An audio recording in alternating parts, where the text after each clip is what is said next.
Money, then I don't accept.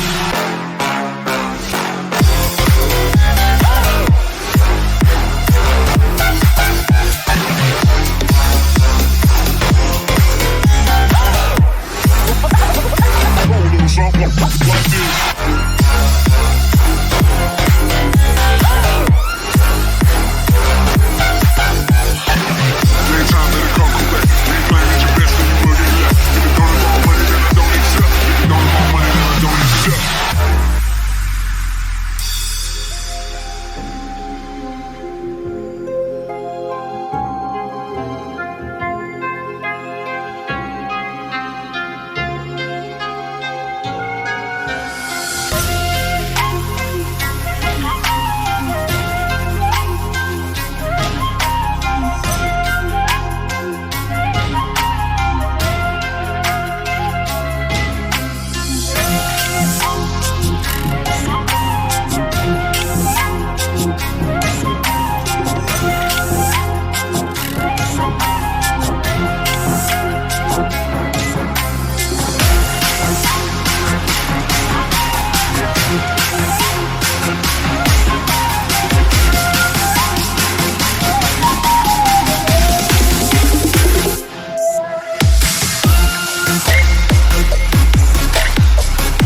It's all about humanity. About humanity.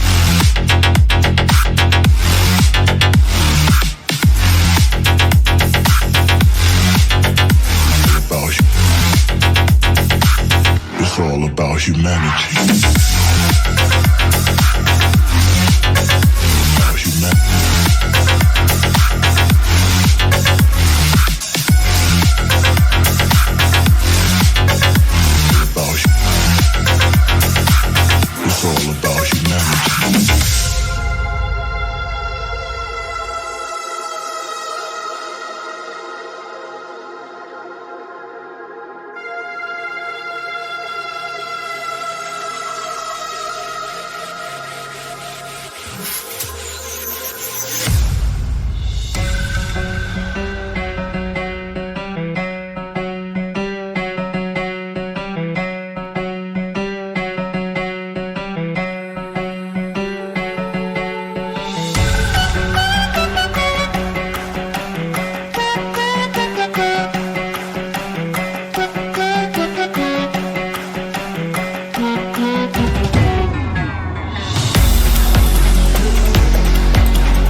And welcome back to Legends Esports. Tonight we are streaming the grand finals for the LTS. We have Nightless Esports taking on is it Gain 7 Mirage?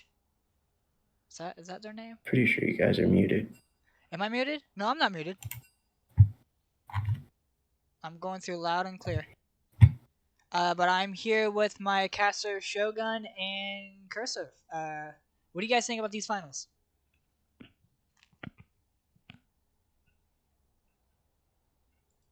Oh, I forgot. I am muted on Discord. My bad. I forgot. I was muted on Discord, but not muted on the stream. I did the opposite today. Anyway, what do you guys think about the two teams going up against today? I'm really excited for this game. G7M was really exciting to watch last week, and we haven't gotten to see a whole lot out of NTL. We saw them pretty early on in the season. I think we were supposed to see another game of theirs. I'm not sure if we ended up watching more than one. I think it was only that first one in week 3, or maybe we haven't seen them at all, actually. Now that I'm looking at it. I don't think we have ever seen Nightly Esports play. No, week one we did. Week 1? Oh, okay. Yeah. My bad. Week 1. According that was to so long ago. Exactly, yeah. So that makes sense as to why we wouldn't have necessarily remembered that one. But I do remember NTO being very good. They also have some recognizable faces. I believe Waco G played for Rising Tide Tsunami last split, or the split before that, over in the LRS, if I'm not mistaken. So he will be a fun ADC to watch. I remember him being able to pop off. We'll see if that's going to continue in LTS finals, though. Right, and so I'm still new here and everything, so I haven't seen too many of these teams. Like, I did get to watch G7 Mirage last week, and they were so fun to watch and everything. And it's nice that Nightless hasn't really played, so this is all fresh for all of us. We're seeing it develop. But I will just say, this is the 1 seed versus a 2 seed. So whoever wins tonight is absolutely king of the castle, king of the hill. Like, that's the way I'm looking at this sort of match. And also just everything that has happened in this season, like when we look at the amateur scene, right, like these players aren't really getting paid like a ton. Like it's not the same as like LCS or something. And I feel like that's something that always we have to kind of let fans know, like, hey, these players are doing this because they genuinely love competition. They really, really enjoy playing League of Legends. So when I'm looking at this right here tonight between these two teams, Nightless and G7 Mirage, I'm saying, hey, you know what? You guys have come so far. You've already played so many games. Who knows how much work they have put into their teammates, into coaching each other up, getting on the same page, all these sorts of things, and you are this close to actually winning. Like, you want to leave everything out here tonight. You don't want to hold back or say, what if we did anything different, right? Like, this is all this is for fun, but at the same time, it absolutely means something. Like, nobody ever wants to go home and be like, oh man, we did all this, for all this amount of time, and we ended up getting second. Like, play tonight to win, and that's really what I am expecting to see from both of these teams. Yeah, absolutely. Should be a fun matchup either way, or just in general, just being able to see teams that really enjoy competition, as you were saying, is always fun to watch. Even when you're watching like tiers below LTS, you're watching LAS and LRS, where they don't really have that micro or macro skill as much as these LTS players do. It's still super fun to watch, like a close finals, because you can tell that they want to win and that they're putting everything, or they're all into winning these games. And that's always how it is in the finals. I mean, no matter what, any team that makes it or wins the finals is always going to be a solid team, no matter which way you cut it, right? I mean, you can't just like take 5 solid players, go into a tournament and win. It takes a bit more dedication than that, learning how to play as a team. And that is what both of these teams have been able to do over the course of this split. Yeah, absolutely. Like, looking at G7 Mirage the other, last week, I suppose I should say, just the way that they played as a team with that skirmishy, snowbally style, it really, really worked for them, And like, this is one of the things where it takes a lot of effort and practice and teamwork and patience to be able to play that sort of style. Because when you're playing a slower game, you're almost waiting for your opponent to make mistakes, right? You're looking to say, like, hey, you know what? How do you respond in these sorts of situations? And the death timers eventually gets to the point where it's so long where it's just really easy to make macro, right? But when you accelerate the game like this G7 Mirage team did in that semifinal game versus Glacial Esports, like, it was so difficult for Glacial to actually respond to so many things, because G7 Mirage they put them at such a frantic pace that it was just really something that you can't prepare for until you're actually in it.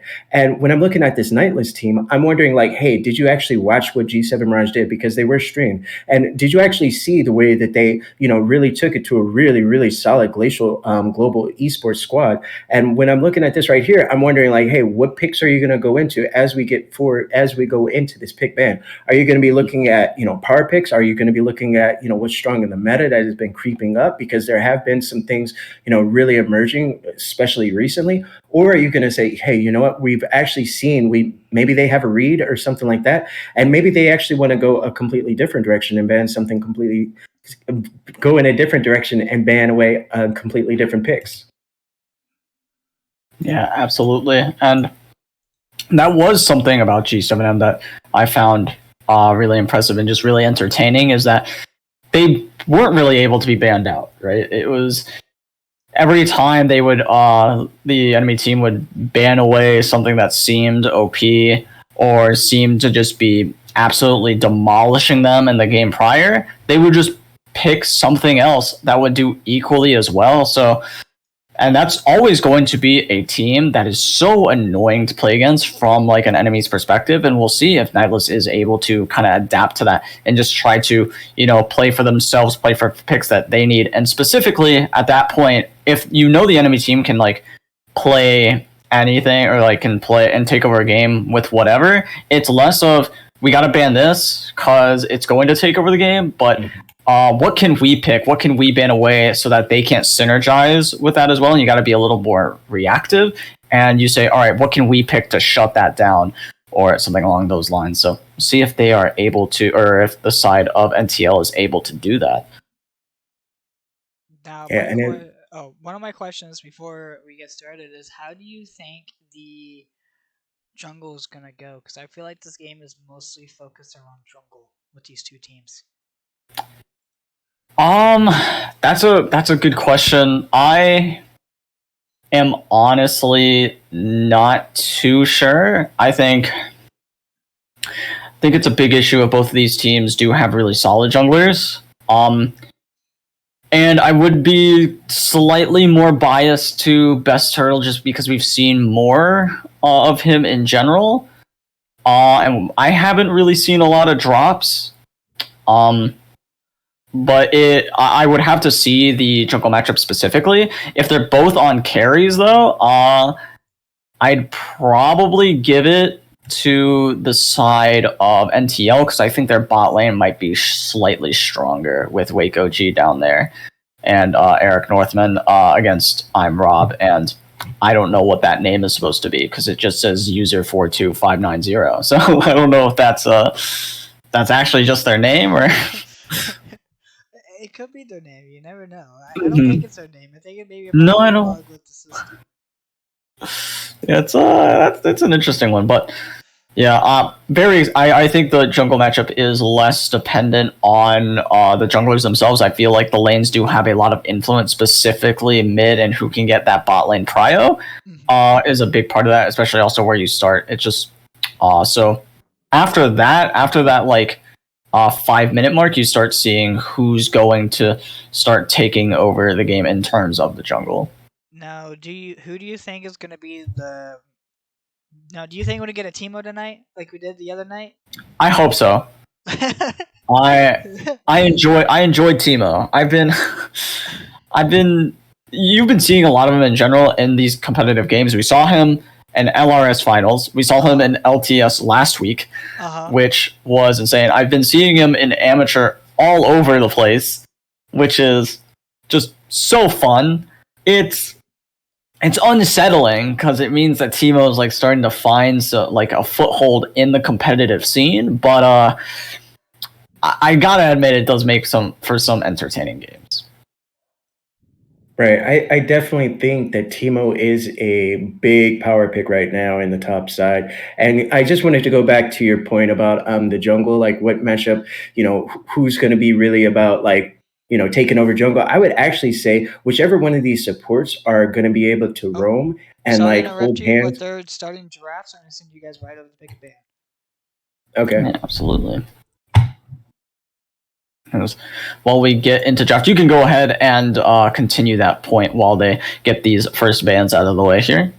Oh, just whichever one of the supports are able to actually go through and roam up and hold hands with their jungler, that's going to be the jungler and lane in general that I'm going to go ahead and assume is going to be winning. And I like the picks taken away. They're not going to be able to go for the Yasuo like they did last week with G7 Mirage, and they're taking away the Graves as well. Teemo is open if they want to first pick it. I don't know about how powerful B1 Teemo is. I'd imagine Misfortune would be a heavily contested pick, especially with the bans that are already in place. And it's being hovered right now, it just gets locked in. So I think that's really solid, especially if you're going to ban away something like Yuumi, Xin Zhao, Graves, Lee Sin. Mainly Yuumi, Graves, Lee Sin. I feel like those three are pretty high priority on B1. So if you ban those away, usually Misfortune is going to be an R1 or an R2 pick, but because so many of those other powerful picks are taken away, might as well just lock in the Misfortune here as NTL have an idea of how they want to respond with that Xayah, most likely Rakan to pair with it as well. Yeah, Xayah just got a little bit of a nerf there, just because of the lethality build that has been coming up with the Manamune has been getting a lot of steam, right? Like Xayah went from bottom of the barrel all the way to the top of the barrel with this adjustment, and I really do like the answer into the Misfortune. The trade pattern that Xayah has right now with these changes, Q-Max and an E-Max, you can still put a point in W, but mostly it's QE. Like, you're able to get a big chunk of burst damage, and it's really, really difficult for even if you were doing an E-Max on MF, Xayah still actually can poke you down pretty well. I do like the Syndra. Syndra, she's not necessarily the safest mage in the game or whatever, but at the same time, she still, fits in with, being able to deal with the early game and mid game specifically. And when we saw G7 Mirage last time, that was exactly what they were focused on, playing towards that early to the mid game. I do like Galio as a response to the Syndra, and Galio also obviously is a flex in the support role as well. So this is a nice little pivot right here to make sure that, hey, you know what, even if you do have, the Syndra and everything, Galio is going to be able to do just fine. And now we also have another layer in our comp. Like, we can play to these side lanes with this Galio ultimate, with that heroic entrance, and then set up a nice, nasty wombo combo with the MF as well. Yeah, for sure. And that's going to be very fun to watch. No matter where the Galio ends up going, that wombo combo is going to be more than available. The Viego getting locked in next, I do like that as well. Something else about the Syndra that was interesting to me is you are dissuading at least a little bit that Leona pick that likes to be paired up with Emma's Fortune so much, because that Scatter the Weak does just really cut the threat of that engage from Leona. That Zenith Blade becomes a lot less useful when a Scatter the Weak is available. So I do like that adaptation from G7, not really, continuing despite that, not wanting to keep going and pick the Leona. They do make an adaptation, and Leona is actually getting banned away here. Galio, of course, still could be flexed down into that support role, like you said, and I more than expect that from G7M at this point. Right, you could absolutely do that. I do like, the picks that are coming through, taking away that Camille, so you can't go ahead and do that. And it looks like they weren't on the side of G7 Mirage, they weren't going to be picking it either, because Galio Camille is a nice little combo. And then you have the Shin as well. So this is turning into basically, it almost seems like they're trying to outmaneuver each other in some of these picks. Like, they're trying to stay ahead of whatever the other team is picking, it seems like. So as we go here, the Rakan is taken away. I do like Rel. I talk about Rel all the time. She's not necessarily the flashiest, although she can get sort of flashy. This might just be a hover. We might see this, but I like that she is offensive and defensive. You can actually peel with Rel really, really well. And same thing with Alistar. So they pivot to the Alistar, which is a little bit safer, a little bit more forward thinking, but he can still, do pretty decently as a disengaged support. And I mean, it's unfortunately that Rel didn't get picked up, but she's not really, a very popular champ right now. Alistar is always somebody who is going to be able to fit into almost any team comp. So I do like this a lot. They do have a nice little team comp developing, and it's going to come down to, is the Trundle going to be, the top lane, or is it going to be a jungle pick? Oh, man. And nice wombo with the Wukong coming in as well. And I mean, you could always, okay, never mind. I imagine this is going to be Orianna here, flexing the Galio down to the bot lane. Of course, you could still take something like Rel to match up with it, or Gragas support as well. I imagine that's Gragas support and not Gragas mid Galio support. I mean, either way, I could see them doing it. I just think that Gragas has a much harder time into Syndra, just because his body slam does get countered by Syndra Scatter the Weak. And there is the Teemo, and that is a pretty solid matchup for Wukong. I'm just worried that they... TK would be interesting, or the set. I was going to say, I don't know if they have enough engage or disengage. If they pick Teemo, I feel like they needed a little bit more frontline for their Syndra, for their Xayah. Some extra damage would have been cool, but that being said as well, Alistar Trundle would have been a decent amount of engage, or mainly just Alistar, but it's do you trust your support being not only primary engage, but realistically the only form of engage that you have, the only really reliable engage tool that you have, or do you want to maybe pick the set and have your top and support both being able to look for those plays for team fights, and that's what they end up opting for instead. And I gotta say, on the side of NTL and G7 Mirage in general, what I'm looking at is essentially what they said was, we are going to pick, strong lanes. I would say on paper, this isn't necessarily something that is it's still a pretty solid team comp. It's still a solid 5v5 and everything like that. But what they were saying is, we want to draft strong lanes. We want to make sure that G7 Mirage isn't able to set up the same sort of pace and play that they played last week, right? They wanted to say, hey, you know what? We have winning lanes. Although, Galio can absolutely do pretty well into Syndra depending on how you play it.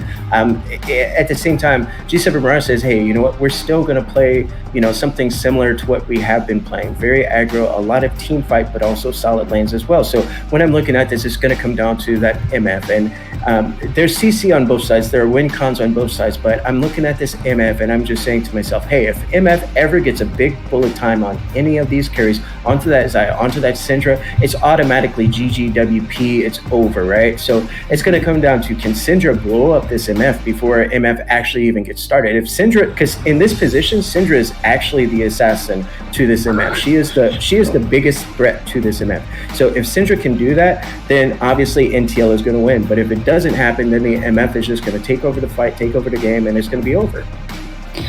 Yeah, and I feel like that's why Misfortune is going to have to start opting for some form of a defensive item towards that mid to late game. Being able to pick up that GA, for instance, I think is going to be crucial for Misfortune to be allowed to, walk up a little bit more. Of course, you don't need it for the fights. All you got to do is position yourself well against the Syndra. However, just one false step without a Guardian Angel, without the stopwatch, does mean that Syndra just absolutely pops you like a balloon. And I mean, it's not like we haven't seen it happen before, right? We've seen plenty of games where Syndra just is able to find that kill onto the ADC and the other team just absolutely crumbles. Yeah, absolutely. Syndra is going to be a big threat, and going to this Xayah versus MF matchup, we kind of talked about how Xayah is creeping up into something that we didn't really see coming. She went from basically a tier 5 to a tier 1. She's actually rated above MF right now, which is kind of crazy. Maybe not so much team fight, but in lane, she is actually a bigger threat. So this QE sort of poke style, lethality, man immune style with Xayah has become such a big threat, and it made her turn in from a 3-item, 4-item champ into a 1 to 2-item champ, which is something that she had struggled with so much in this meta. It was part of the reason why she had fallen out of favor with the meta, because the meta had sped up so much, and she needs 4 items similar to a Jinx. And now she has a build that is really strong. Especially after those Q buffs. It did get nerfed a little bit. The cooldown in general was nerfed slightly. So going forward, looking at this, I'm wondering if Rob can actually position well enough to where he's not eating, too many QEs. Because if Wake OG on the Xayah does happen on, poke him down, and then maybe hit, that pullback on the feathers, it's going to be Alistar going in right there, headbutt pulverize, and there's going to be nothing you can do about it. Even with that Gragas support, the Gragas isn't really going to be able to do enough to keep the Xayah and the Alistar off of you.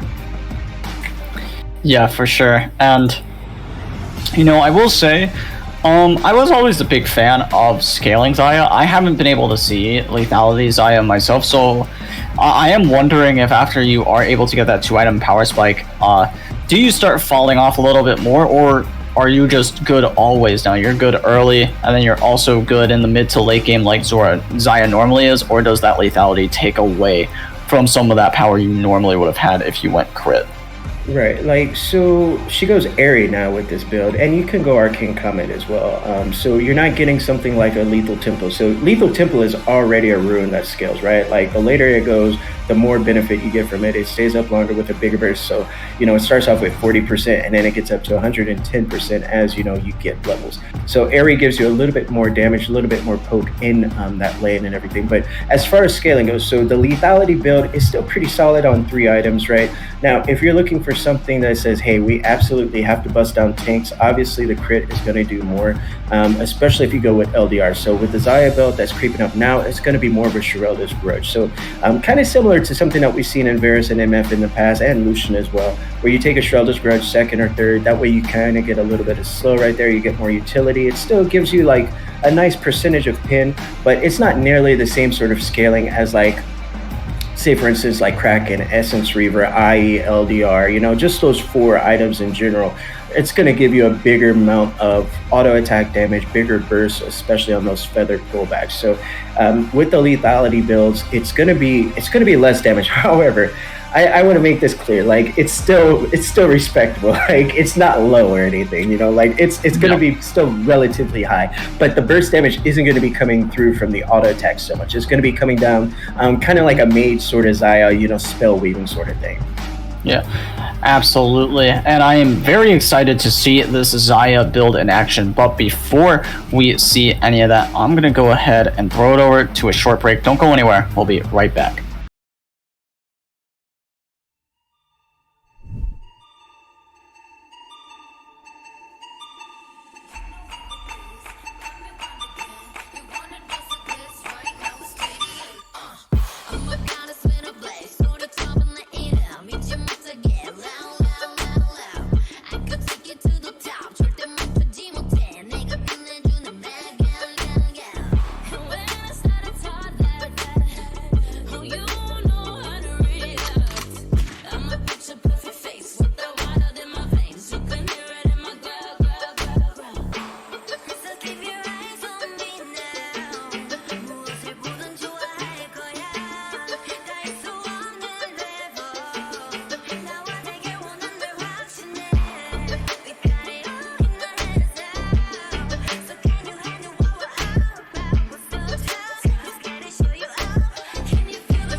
Everybody, welcome back to game number 1 of the LTS finals.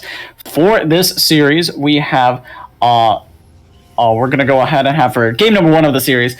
We have G7M on the blue side and NTL on the red side. That's G7 Mirage on the red side, and Nightless Esports over on, G7 Mirage on the blue side, Nightless Esports on the red side over there. So we're going to see if they're able to get this done. I don't think anything's going to happen early on in the game. Standard 5-point will make sure of that. If anything, it's just going to be a bit of a deep ward. Meanwhile, Gragas goes back, gets that sweeper. Pretty standard. Viego doing the same after getting that vision in, and they're just going to run right on back to their respective spots. I will say this for chat, we do seem to have a little bit of an issue with the graphic. It seems to be either the game is too high or the graphics too low, and I'm not sure which one it is. Yeah, having the producer take care of that for us real quick, no problem. Yeah, and I like what they did on the side of G7 Mirage. They did actually set up a ward over there on that red side. So they are going to be able to see Nightless when they do rotate over here. So they already see, hey, you know what? They haven't started that red. They know that it's a blue buff start. And that means, hey, if you're on the top side, if you're Hecate Mask off on this Wukong, you just have to make sure that you're keeping track of how far that wave is. And if you have vision down, you know, because it looks like Drops is probably going to be pathing up there and possibly, you know, it could mean an early gank top. Yeah, for sure. And an early gank top could swing this in the favor of either side, depending on who is able to go there. As you said, Drops, though, is the one actually pathing towards that direction. Doubt Viego is clearing his top side, so he can do anything in the top lane. However, Viego playing towards that bot side of the map is really good for them. Being able to punish this Xayah, who's trying to get an early start, would be pretty nice for the side of G7M. See if they're able to do so, though. Right, and we're just seeing what Wake is going to do on this Xayah, right? And if I'm Rob right here, I would actually, you know, I see he went PTA here. I think if he would actually match the poke with poke, like he would have done a lot better here, just in lane in general, because the way that Wake on the Xayah is going to be doing, it's going to be a lot of Q. It's going to be a Q max with an E max, so it's not going to be auto attacks or anything like that. It's basically, he's going to keep on doing this over and over, whittle you down, and if you actually have that Make It Rain, you know, leveled up to level 5, you can actually be able to out trade, out sustain him. But at this point, you know, taking PTA is basically means you're probably going to go with something like a Q max or something like that. You're not going to be looking at an E max in general. And I'm Rob's probably going to be going for a crit build more than likely. So what that tells me is that Wake OG on this Xayah is actually going to be stronger than the MF. And look at all the trading on the top side. All they keep doing is fighting. Yeah, for sure. That is all that Wukong and Set want to try to do. Set a little bit more at this stage of the game. Now that both are level 3, it is going to be a little more rough for that Wukong, I'd say. I don't know if he ever... There's probably a level at some point where he does win between 1 and 3. I don't know which one that would be. We'll see how they're able to do. Meanwhile, on the bot side, both teams, both sides of this bot lane, even though they're trying to get that poke down, the sustain for each member is just a little bit too high, as everyone's basically full HP. Yeah, and look at this. Drops is actually positioning over here, looking like they might try to... Okay, they actually just back away. So he was just actually shadowing Johnny Rockets on the set, making sure that, you know, nothing crazy happened right there. They back together. Set Johnny Rockets on the set is going to go ahead and burn the TP. And it looks like Wake is trying to freeze this wave right here on the bot side. I mean, it's going to crash, right? But at the same time, when we're looking at this, it's still going to be a nice big wave. Wake's going to try to pick up all this right here. And he's going to come away with a slight CS advantage on this bot side. Yeah, absolutely. Being able to have that CS advantage, even if it is just a little bit, will help slightly. Do want to try to find a much higher CS lead. It is starting to get to where he wants it to be, though this wave should be solid for the Misfortune, especially with good guy support. The Gragas, and a great body slam to stop the Pulverize from coming through does eventually come out, as just trying to damage that Gragas as much as possible and say, stop holding the wave. As Yeah, Gragas is a real one for that. Hecate Mask. Oh my god, he's about to face check. Drops his Yeah, ear. absolutely. Hecate Mask is in a bad position. Doesn't have that W available either. Teleport's coming through. Going to be first blood going over to the set. Galio is coming in. Will it be enough, though? The Scout of the Week is going to come out from that Syndra, who just teleported in as well. They're going to be able to get a second kill for their trouble on the top side. Viego sees that, goes, yeah, I'm good, and starts looking for something else to do. And in fact, I actually think he's positioned not where he needs to be. If anything, being in the bot lane would have been amazing right now, trying to make a cross-map play onto that dragon. There would have been nothing they could have done to contest that, but instead, they commit the teleport from the side of G7M, and Nightless respond beautifully and are able to just out-macro that one. Exactly. Drops just made a nice little play right there, rotating up. And yeah, they basically caught Hecate Mask. You know, he was trying to actually put a ward down. Unfortunately, it was already too little too late. Drops was there. They had already positioned a pink ward there already. So yeah, now he's going to go ahead and clear that out. Pays for it with first blood. It goes over to the set and everything, and this is actually going to crash back into the set as well. So if I'm looking at Drops, I would say, hey, maybe you want to make a repeat gank on the Wukong as this top wave pushes in. You know, he doesn't have flash anymore, and we're looking at this Herald going to be spawning in about 1:30 here. So I mean, if you actually want to path up on this top side, if you're Drops, you absolutely could. It doesn't look like he's going to, though. It looks like maybe they're pinging on the bot side. Maybe they want to dive this MF and user Gragas right here with this wave. That this is a pretty big wave that's frozen right here. So if Drops wants to go down here and roam, he absolutely can, and I think the MF might be free. Flash is available though. Oh, a bad flash from the Syndra could cause her to be in some trouble. Does have that ultimate available. I just don't think it's going to be enough. They're trying to find the damage. The ultimate does come out onto Best Turtle. Best Turtle almost goes down. And even though that failed flash came out from the Syndra, the fact that there's no ultimate from Viego means that Syndra gets to live to see another day.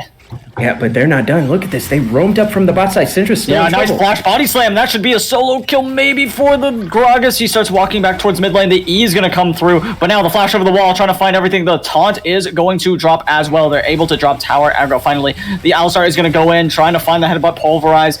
Doesn't get the Gragas, but that is all he's really able to find. If the ignite comes down, it's just not enough, as the Gragas will be able to walk out of there in one piece, as G7M are finally able to respond, and they respond well.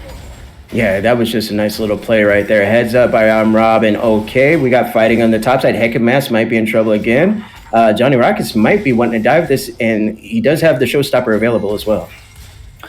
Yeah, could look for a play up in this top lane. We'll see. Oh, look, they're all top. They are running up top. Oh, great ultimate from the side of the Wukong, as now they're looking for more. The showstopper going to come through. Isn't enough damage. W not able to find the kill. Now Best Turtle is going to become the set. That's who you want to be in this situation. Going to try to ult back over the wall. A great play from him to get away from that Trundle. Trundle going back in now, trying to find a little bit more damage as well. Is bonking away on that Gallia, but the sun comes through. Oh, great stop onto that Gallia. The taunt is going to come through as well, but it's just not enough, as NTL will get a kill for their troubles. But there's still it's still 1-for-1 trades, which isn't great for them. It's not terrible though. I mean, as this Rift Herald is up, I'd actually start this up, because when we're looking at Best Turtle right here, he is so low. I mean, he's trying to just farm, get something before they take it away in that top side. So you start this Herald up. They have great vision as well. So they are going to spot that out. He has to back because he is so low. Okay, Wake. Yeah, nice body slam, as Wake OG has to pop his ultimate. Does not find any of those feathers. They are able to give I'm Rob all of that plate money, as now we are starting to see the power of this Misfortune Gragas combo in the bot lane. Yeah, they are definitely playing it well. Alistar roamed up on the top side like we saw, and immediately they say on the side of G7 Mirage, hey, let's punish this, right? We're going to punish this roam, make it so that Xayah can't just stay for free, right? You put her on the defensive, make her burn that ultimate right there. So now, if you're the side of G7 Mirage, you're saying, hey, you know what? That's one ulti down. Still got flash available for this Xayah, but you know what? We have a Galio. We have, Best Turtle on this Viego. We can absolutely make something happen if Eric Northman tries to roam again on this Alistar. Yeah, absolutely. So now we're going to see Johnny Rockets starting to run down the Wukong as best as he can. As now, meanwhile, in the mid lane, Alistar could be in some trouble. Predator is dropped, as now they're looking for the kill, but nice pulverize, a nice headbutt as well. Pops his ultimate to try to get away, but the taunt's going to come through, and he has no way to cleanse it now after using that ultimate, as now the Viego is going to take that Alistar Soul away. Gonna start using this. Oh, he gets... I did not realize that he gets Relic Shield off of that as well. I knew that you get items. I just did not think you got that one, which is that's fun. Yeah. No, that's awesome. I really like the way that both of these teams are playing. They're matching each other, matching them roam for roam, every single time. And here we go. Wake, I mean, they're positioning like they want to dive this, but look at this. Eric Northman is up and available. So and much they're damage. Oh my god, Waco G, a great flash, and the fact that he flashes is almost able to get him away, but the Galio coming in means that they are going to go down under their tower. Galio did manage to help find a kill onto the Gragas. Meanwhile, the Wukong has to try to get out of here, is going to use his ultimate to do so, finally uses his W, uses his ultimate again to find that knock-up, as he is able to escape with his life. Meanwhile, in the bot lane, they are trying to get this tower. They should drop the Rift Herald top lane, which they just did. Will it go down? I believe it should get the charge off before the bot lane tower goes down, as... Oh, it was actually so close, though. It was... What was that? I don't know how many seconds it was. I'm going to imagine it was like a second, though. Look at the damage. Oh, there it is. Oh, but the E comes out. There it is, as you just said. But the heal comes out from I'm Robs to stay alive. And there was no E available after the ultimate came out from the Xayah, but I think he's still able to get the kill if he has a Q up. As now Viego, is looking for the kill, is hunting. That Q, if it hits on Imrob, could have been dire, as now Xayah is running forward, is being chased down by the Viego, though the ult forward as well. Teleport's going to come through, as now the damage is there for Waco G. Waco G is burning down, trying to buy enough time, is able to start walking out. Her team will get here, as she is dodging away from just about everything. Best Turtle is going down. Waco G is going to survive this, is the most insane part about all of this, as now, nope, there's the Wukong, able to find that kill, does flash for it, though. Steel City Warrior should be the next one on the ticket. Meanwhile, on the top side, Gragas, the support, battling the top lane, and probably not what you want to see. The levels had a bit of a discrepancy. There was one who was level 6, another was level 9. Not gonna go too well if you're the support in that situation. Yo, what a crazy exchange. We got to see some TPs coming in, backing up. It looked like Waco G was about to get out of there, but look at that. The Wukong TPs in, gets the kill. And then on the top side, there's so much fighting going on. The Herald was dropped, and Set, looking at the user, Gragas we'll call, picks it up, and look at Rob might get caught out. Maybe. I don't think he has enough damage to find this one. Does have the flash available, though, as Johnny Rockets is turning, trying to find that damage as well. If he has that ultimate available, there it is. One more auto would do it for I'm Rob, but does Johnny Rockets have W? No, he does not, and he goes down a great solo kill for the ADC of G7 Mirage. Now in the mid lane, the action is not over yet. Waco G could be in some trouble, as now he's going under the enemy tower and is just getting decimated, and finally goes down. Best Turtle's going to pick that one up after having a very rough time finding that kill earlier.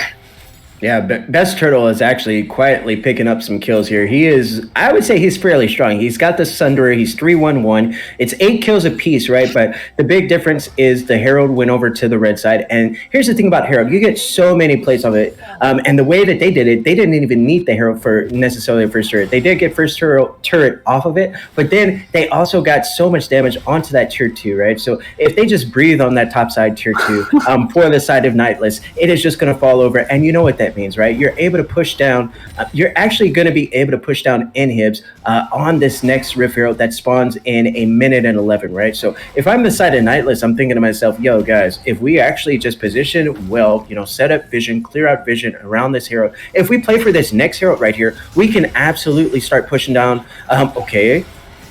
Yeah, as now the Xayah could be caught out. That could be very bad, but a nice pillar from the Trundle will keep the Viego away. See if that continues, though. That could have been very dire for the side of NTL, but lucky for Waco G. He has a good buddy in his jungler. Yeah, and they're not done. They are actually looking for Wake right here. And I mean, you can kind of see the damage that you're putting out with this Eclipse, right? Especially when you do a QE all together and you get that nice bonus damage from Eclipse. Manamune isn't complete yet, but you're looking at the side of G7. Oh my goodness, just gets chunked down by Spear Zephyr. And they are actually trying to crowd this in. Oh. And they're doing their best. Pillar does come out, but a nice flash dodges away from that headbutt pulverize.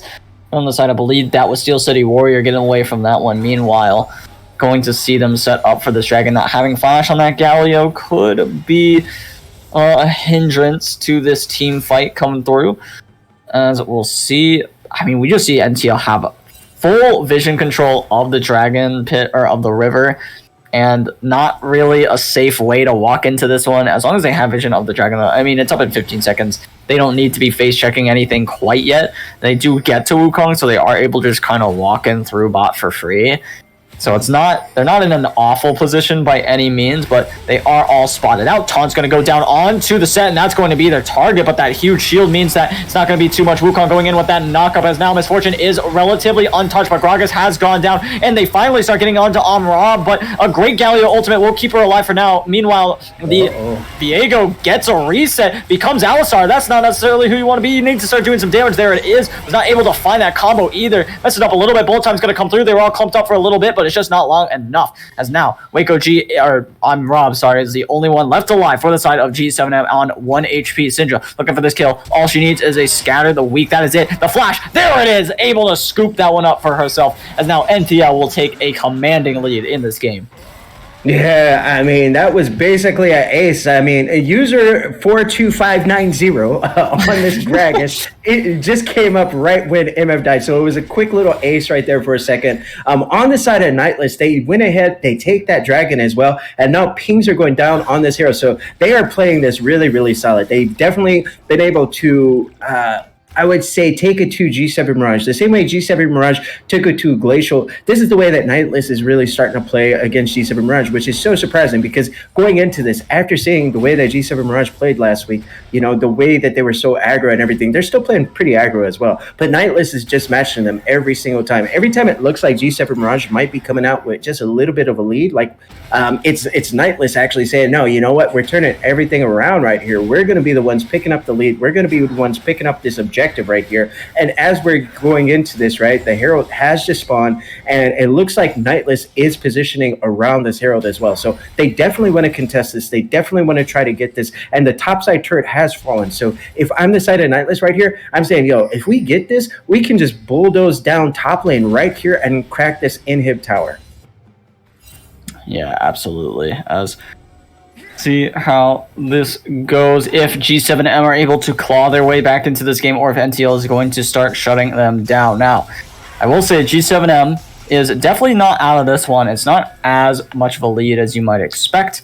NTL to have, I mean, both teams have been trading blow for the most part. The mid lane CS discrepancy is the only thing that's scary for the side of G7M, but it's a Galio, so it doesn't need to be super ahead in CS, or super close in CS for that matter. But something good that they have going for them, even though the Trundle is 5-0 and 4, the Viego has been CSing a decent little bit better than him in the jungle. Yeah, no, the Viego's definitely been CSing well. He's farming really, really well. The Trundle is ahead and everything. He did pick up this. Okay.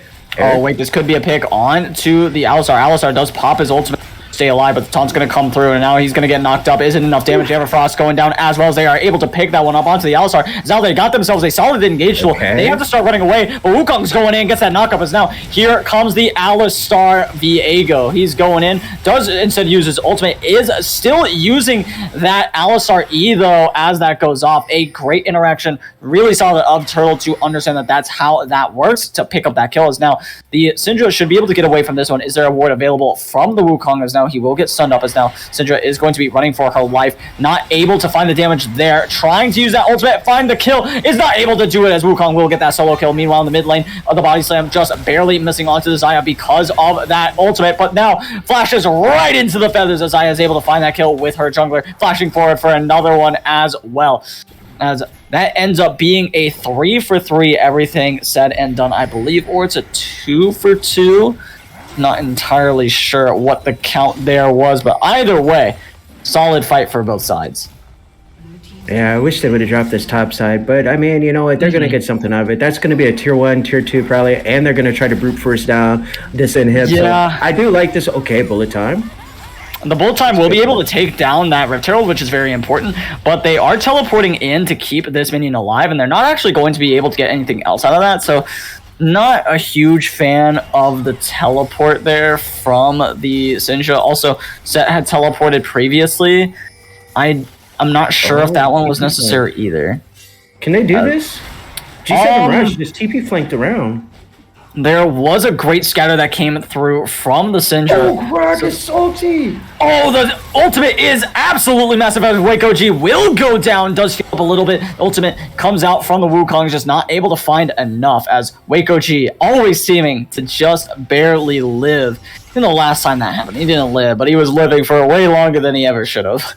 Yo, that was nasty too. That was such a heads-up play. At first, I saw Steel City Warrior, TPing behind. I'm like, wait a minute, like, can they actually go for a flank here? The way that Nightless just disengaged, right? I was like, there's no way this works. But then we see this Gragas, hitting that ultimate, hitting that big old explosive cast, knocking it back. Steel City Warrior goes in, right, and it gets Wake to actually burn that flesh. So that was actually pretty big. And now we're looking at 17 seconds on this next dragon right here, and looks like Nightless wants to fight again. Yeah, absolutely. Johnny Rockets going in, trying to find that damage, will be taunted up as now will be Everfrosted as well into the stun, just taking so much damage as now Teleport is coming through from that Wukong. He is in. He is going to start flanking around though, trying to find that play as now Nightless might want to give up this objective, give up the dragon. Alistar could look for an engage, but he could get engaged upon himself. No one's going to pull the trigger on that one. The Wukong is more or less just staying in place, not really looking for that flank anymore. Could still look for a play though. Alistar also fishing for it as well. Pillar is going to go up. This dragon getting very low. They go over the wall onto the Alistar. Alistar taking now. Showstopper is going to go through, but now the Galio ultimate coming down as well. The Johnny Rockets is going to be Everfrosted up. The bullet time is going to come through. Kills the set. Is melting that Alistar as Alistar will go down to the Wukong as they are not able to finish off this dragon. Shut down for the Wukong as they are routing the side of Nightless Esports as the Scout of the Week will stop the advances for now, but they are going the wrong direction, not going towards their base at all. We'll be able to find those bases though because G7M has their eyes on the prize. They are going for this Baron.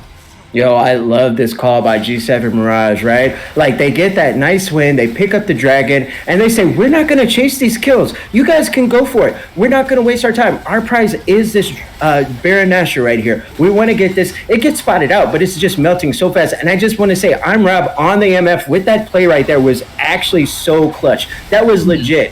The way that he basically positioned, he goes back, turns away. I believe he flashed away from the Galio ultimate. And at first I'm like, oh man, if he keeps running this fight, there's no way G7 Mirage wins. But then you see he hits that double tap and then immediately follows it up with a huge bullet time, completely turns the fight around. And that's why you like this MF. Like once you pick up the LDR, he's working on the IE for a third item. So he is big now. He's got the Kraken LDR. Like this is a big MF, right? And once he finishes the IE, it's going to be even bigger because he's only 13. He's not even level 16 or anything. So he's a pretty strong MF right here. And Wake on this Xayah has been doing really well. You kind of see the power of it. Kind of had a rocky start right there with some positioning errors, but the way that the damage was working, it almost looked like Wake was going to carry this really, really big up until Rob just was like, nope, I'm winning this one. So they took the dragon, they got the Baron, and let's see what they can actually get out of this siege on the side of G7 Mirage. Yeah, absolutely. As we're going to see both sides start prepping for a little bit more of this siege that's happening in the mid lane. Really solid of the side of Nightless Esports to be in position to defend. As I don't know if A-ramming it is what you want to do at the moment. Maybe not go mid. Probably wanting to go somewhere else with this, but apparently, that's what G7M want to do. They want to go ahead and siege this mid lane tower down, which is going to be very difficult with that wave clear that the side of NTL have. So they are sending Wukong to the top lane. Doesn't have teleport available, so they're not going to be able to really fight anything. And so if NTL choose their timing carefully, they could look for a play. As soon as they see Wukong in the top lane, they can go, all right, this is where we look for a play. He doesn't have teleport. Shouldn't be able to join this one. See if they're able to find something. Now, what I will say is Gragas shouldn't be looking for anything. They should just be chilling out, as now that will be a Scout of the Week onto two crucial members. Galio in a bad position. Does have to use his ultimate, but gets CC'd, and down he goes. Now they got to go ahead and look for the top lane turret. Wukong will be able to take away that one. And I think that NTL played that beautifully.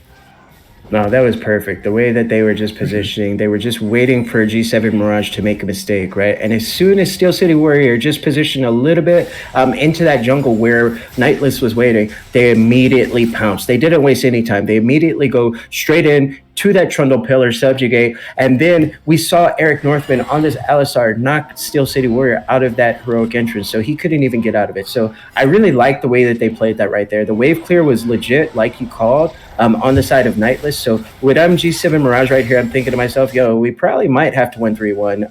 Now that Steel City Warrior is back up, this unfortunately, this Baron is almost over. They don't have too much time left, but the wave clear is absolutely real on the side of Nightless. So maybe they could go for 1-3-1. They do have, double TPs available now, but it might be a little bit too little too late. So I like what Turtle's doing. He's trying to get something out of it, but wait, I think... Okay, no, he did actually get that. I thought maybe Sir Zephyr actually might have stolen it, but nice job by him to get that invade to, try to take something away from the side of Nightless. Yeah, for sure, as we're going to see. Everything starts to slow down a little bit. The gold is almost dead even, and that is going to make these fights all the more exciting because it really does feel like either of these teams can win the fights. They both have very similar styles of winning the fight, protect the ADC, making sure they can dish out all the damage that they can. The main difference, I'd say, is that one team has another damage threat in the mid lane in the Syndra, whereas the other side just kind of has that peel. But for what you have there, you also have that more damage threat in the top lane in Wukong instead of just being a big tanky blob or a big bruiser blob in the set in the top lane. So we'll have to see how these two teams are able to navigate these team fights, because that does seem to be the plan for NTL, and it did work for them. Best Turtle is in a lot of trouble. He's trying to go through and clear out this vision. They have a death burst. They have so much vision. Like, all they have to do is breathe on Turtle, and he's going to fall. Well, they do decide to bite a little bit. They go ahead and clear that vision, and they start moving away. They start moving into the pit, trying to find this, as Wukong is on the flank, but they do spot him out. They also spot out Gragas. Gragas taking a little bit of damage, scattering. They're trying to find that play, but they're more or less just split, as now they're going in towards that dragon. 4 members are together, as now all of a sudden G7M have control of the pit. Scout of the Week is going to miss its target. Are they able to find the play inside? Can they get this? Red team will take it down. Nightless Esports do find the 4th dragon of the game, but Alistar is the price. He goes down. Is now Wukong going to go in? Trundle taking a lot of damage, is able to flash over the wall, but Wukong is able to find a triple knockup. Is it enough? Oh, it's more than enough. They're getting melted. Just absolutely demolished for the side of NTL. G7M running through that team. That bullet time was huge. The Viego also doing just so much damage. Everyone on this team is just so massive in this fight, as now we're going to see them start marching for this inhibitor, maybe even march for the game number 1 win. Have to see if they're able to close it out. 1 second. Alistar is up. 15 seconds on Waco G. 15 seconds on the Trundles. Now the showstopper is going to come through. Is it enough damage? It is not nearly enough damage, as Alistar is trying to buy enough time. Does have that E going, does not have that ultimate available. Will go down next. There is no wave, that is true, but they are slightly tanky. They're still looking for it. They do get 1 Nexus Tower, but that should be all they're able to really get. Maybe if they play with this next wave, it's possible, but they don't want to risk it. Teleports coming through, and if they knew this, this could actually be really bad for Syndra. Syndra's in a very dangerous spot. A great scout of the week, though. Trying to find the damage. Will use that stopwatch to stay alive for now. Everfrost goes in, as Galio goes back in as well. Gong finds the kill with his Q, but now Trundle's running them down. The Misfortune critically still being alive, finding so much damage, but a nice E from the Xayah is able to find that one on the back end of this, as now the Viego goes over the wall with his ultimate, trying to make his way out. Should go down eventually. Teleport coming through. As I was going to say it wasn't necessary, but there is a Baron up, as well as a great Pulverize to stop him from hopping over, as now Best Turtle will go down. That is a Baron play, as what was going to be the safe play of just running away turns into a death trap, with that Syndra being able to teleport behind them. Yeah, G7 Mirage was going in for the win. Unfortunately, a wave was not there. So they had won that fight. This all started over Dragon, like, what, 2 minutes ago, right? They went all the way up trying to end the game, and it ends up backfiring so big. It blows up right in their face. Now Nightless is actually going to go ahead and take this Baron. They're down kills, they're down gold, about 2K, give or take, maybe slightly less. But, that was just a big old team fight. It was so weird because it was just TP after TP coming in from both sides, and there were some nice outplays as well. But in the end, Nightless walks away with the Baron. They do lose an inhib for it though, so it's actually going to be a little bit tough to push down this mid side if they are going to do this. So at the same time, Wukong is pushing on the side wave as well, so it's going to be tough for them to get something out of it. But if they can get anything out of it, that inhib tower is right there. It's there's nothing else protecting. There's no tier 2s protecting the top or the mid side. So if they push down either of these turrets with that Baron, it's going to be so big for them. It's going to take so much pressure off of their team because they had been falling behind slightly. They've been close but not quite. And just the way that some of this is gone, it was kind of, I don't know, I was starting to feel a little worried for them. But the way that they just stabilized, they brought it together. They get this Baron. Unfortunately, G7 Mirage says we're still going to take your jungle, so I do like that. But I think we're probably going to see another fight here pretty soon. And also, I just got to highlight real quick, Nightless has been dominating this vision. Like, if you look at the mini map, like, there is so many wards all around that top side for Nightless, all around the Baron pit. So, like, great job by them to have really nice defensive vision, and it actually paid off because that's actually how they TP'd behind the side of G7 Mirage when they overextended. Yeah, absolutely. And we'll see if this Baron will be enough to flip the game in their favor, if they are able to get some objectives, or if the side of G7 Mirage, if their team fight is just too good. And honestly, I don't think it's even the fact that they were, oh my god, that was very close to to Gragas being very dead. But anyway, I don't think that G7M's comp is just straight up better. I just think that they were able to play their fights just ever so slightly better. I mean, that Wukong flash over the wall into that ultimate was just absolutely massive. He was following someone's flash over and just happened to find about 3 more members or 2 more members. And I mean, that's as free as an ult as it gets. You'd imagine, as now the 5th dragon of the game. Soul point for one of these teams will be had as G7M are first to this objective. Yeah, and once again, they're clearing out this vision. They're setting it up. Drake spawns in. We'll call it 10 seconds here. So G7 Mirage is already here. So if Nightless wants this dragon, they're going to have to face check it. They are feeling very okay with that option. They do just kind of walk in, as now the showstopper is going to come.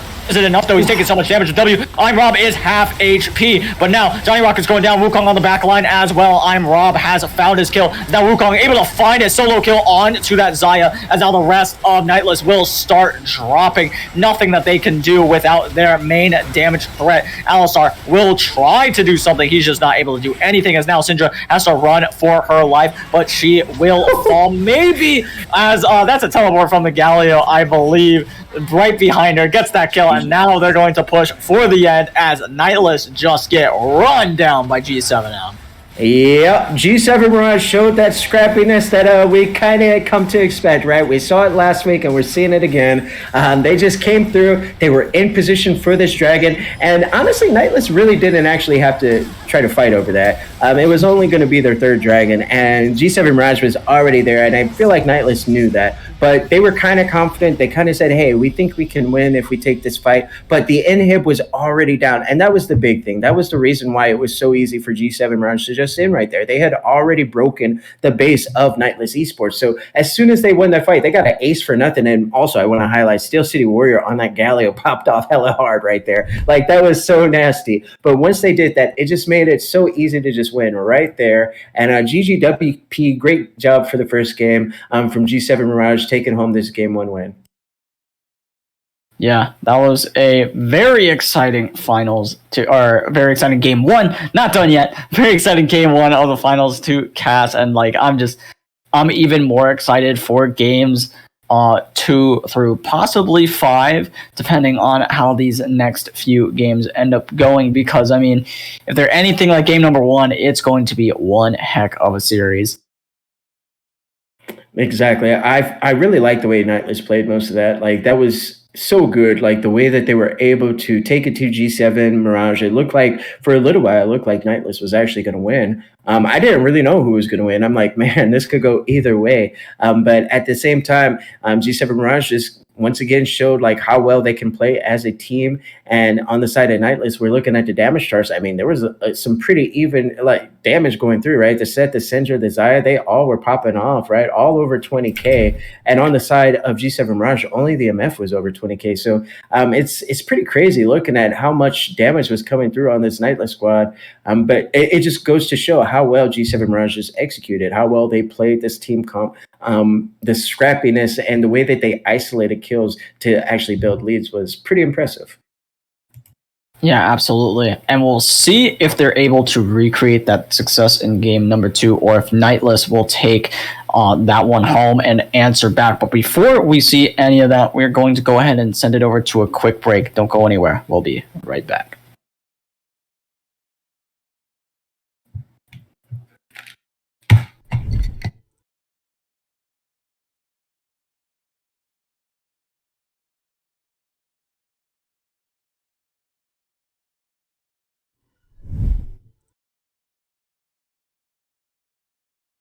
Got no feelings, we just floating. Yeah, I'm that grain of sand that made it out the ocean. A couple milli now, I'm causing a commotion. I've been coasting, hear my name around the world like an explosion. So rise up,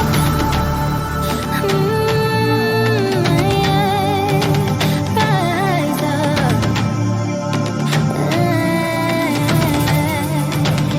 We are the apocalypse, and a bed that keeps us floating. As we fly above the stars, the hype won't scare us falling. So rise up. I'm too great to be landed.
welcome back to the Analyst Desk. I am here with Shogun and Cursive. We are getting ready for game number 2, but that game number 1, I got proven wrong that game by the Zaya itself. I thought she was troll building. They were not. Like, holy crap. I want to start taking that to my ranked games because I want to try it out. It's actually gotten really popular really quick. Zaya went from about a 48% win rate with like maybe a 1 to 2% pick rate to like a 54% win rate in high elo with like, I wouldn't say around 6% pick rate. So just this build alone has gotten her so popular, and she's gotten so many wins just because her lane phase is so much stronger. Like her lane phase was like okay-ish. It was really matchup dependent before with the crit build, but with this build, it makes it a lot easier to poke people down. And you kind of saw right there a little bit, with the QE, you get that big burst damage, and especially when you get that Eclipse proc. So it's really solid, but at the same time, MF is just MF, right? Like you hit the bullet time, you win the game. And that's what we saw right there. But also some really nice job by Steel City Warrior on the Galio, and also Hecate Mask Off on the Wukong as well. Like there was some really nice playmaking from all those. Pick and ban right now, so I'm gonna send you guys off real quick so we can get game number 2 started. I don't have a link. Where's the link at? I think you joined after. I will go ahead and send you that link. No problem. Just give me 1 second to find you on Discord, as I will. Oh, yeah. There you go. On the scoreboard, it says that the other team won. That Nightless Esports won instead of G7M. I'm sure that will get fixed up in no time, as we do see identical bans coming through. Except for, actually, no. Nightless swap out the Graves for the Misfortune. Probably looking to B1 Graves themselves, which I gotta say, I respect that idea. I do think they kind of made a little bit of a mistake by banning out the Graves before. I feel like you can ban something else and then trade those power picks. Whereas G7M, now they've got probably the best ADC on the market going into Nightless. So G7M, I'm Rob, perfectly fine with playing that Zaya himself, and I do like that takeaway a lot. Oh, wow. Where have we seen that before? That's interesting. Yeah, they stole 2 picks right there. Said, hey, you guys don't want these? We'll take them. So I like this. They just said, hey, we'll see how we do with them. So I like it a lot. On the side of Nightless, though, going into this, so the Lucian is still up, the Nami is still up. You could pivot to something like that. They do really well if you actually play it really aggro. But if you let Zaya just poke you down, then obviously it's not going to work out too well. Personally, I've kind of fallen out of favor in Orianna in this meta just because of like how fast-paced everything has become. Yeah. So like she's still safe, she's still solid, she's a decent matchup into Syndra and everything. It's just one of these things where when it comes to joining some of these fights and everything, like we saw, the Galio kind of really did well for G7 Mirage, right? Like with the globals and everything, and also Galio has pretty decent damage early as well. I don't feel like Orianna quite matches, a Syndra in terms of damage. Like she definitely has really solid utility and everything. Syndra can't necessarily kill her, but I'm just looking at it. I'm just saying, it's a little bit of a safer play here, and I think G7 Mirage doesn't really let you play safe. Like you have to fight them, So if I'm looking at Nightless, that's the first thing that I'm kind of like eyeballing. Graves is somebody who can scrap. Ezreal can kind of scrap, especially once he gets Sheen, and yeah, you just pick Talon and you can't be Orianna. So there we go, right there. Man, that is an aggressive pick. So talking about this much is Syndra has one of the best gank setups as a mid laner in the game. I think she's only really matched by someone like LeBlanc. Those two have really, really solid gank setup. And Talon he thrives with a mid laner that can set up, because if they're stunned anywhere, like even if it's just barely under the tower, that Scatter of the Weak comes through, stuns up the Orianna under tower, she's dead. Like she's actually dead, especially if it's level 6, she's extra dead. But even before then, it still feels pretty bad to be playing against a Talon Syndra if you're Orianna. Yeah, absolutely. I'm not a fan of control mages that scale right now in this meta, so Ori's one of those things. And I like the bans, though. I'm really high on Hecarim right now. I feel like Hecarim is a really solid jungler. And you don't really want him going into, Euro Mobile 80 or Euro Mobile mage or anything like that. So I like the Hecarim takeaway. Also, Trundle, Trundle actually did perform pretty well in that last game as well. So I'm going into this. You're going to have to see Nightless, pick something else. It's not going to be Trundle. It's not going to be Hecarim. You can still pick something like, let's see, what do we have here that could go good here? Okay, I mean, I feel like Thresh is pretty solid, pick and everything. No, that's not real. Yeah, I'm like, if you go Pike though, like that is Chad. Like you go Pike, like that's some highlight reel stuff right there. Chad, Talon, Syndra, like let's go. Like that's straight up like crazy. Like make that happen. But I do like Camille right here. Look, they got me all excited about that now, but yeah, I do like Camille. She's a really solid pick. Maybe they want to flex Graves around to the jungle or something. Or maybe it's just a hover for fun. I don't know. Something I do want to talk about with the Thresh, though, is I really like the Thresh pick when you're playing with Syndra Xayah, because whereas Syndra Xayah, you have to be very cognizant of your... oh my god. Alright, we'll touch on that in a second, right after this. Assuming that gets locked in. I could believe it. No way. Real quick. The Syndra... Okay, again, we'll talk about it in a second. With oh my god, there's too much. Okay, Thresh with Syndra Xayah allows them to play a little bit more, a little bit further up than they normally would like to. With being able to play with that W, that Lantern, allows them to be a little bit more brazen. Also, the Teemo, who just got locked in as well, allows him to do that. As now we can talk about that Blitzcrank, as you just said, with the Ezreal pair's a little weird, but I mean, if he pulls in Teemo, he kind of has to ult immediately. I don't know if Teemo can quickly enough get his Q off, because I know it's faster now, but I'm pretty sure Blitzcrank is able to get his E off even still onto the Teemo before Teemo's able to blind him. Yeah, I don't know. Like I'm so surprised to see Blitzcrank right here, when there's so many badass like S plus tier like support stuff right here. You go for the Blitzcrank, which is cool.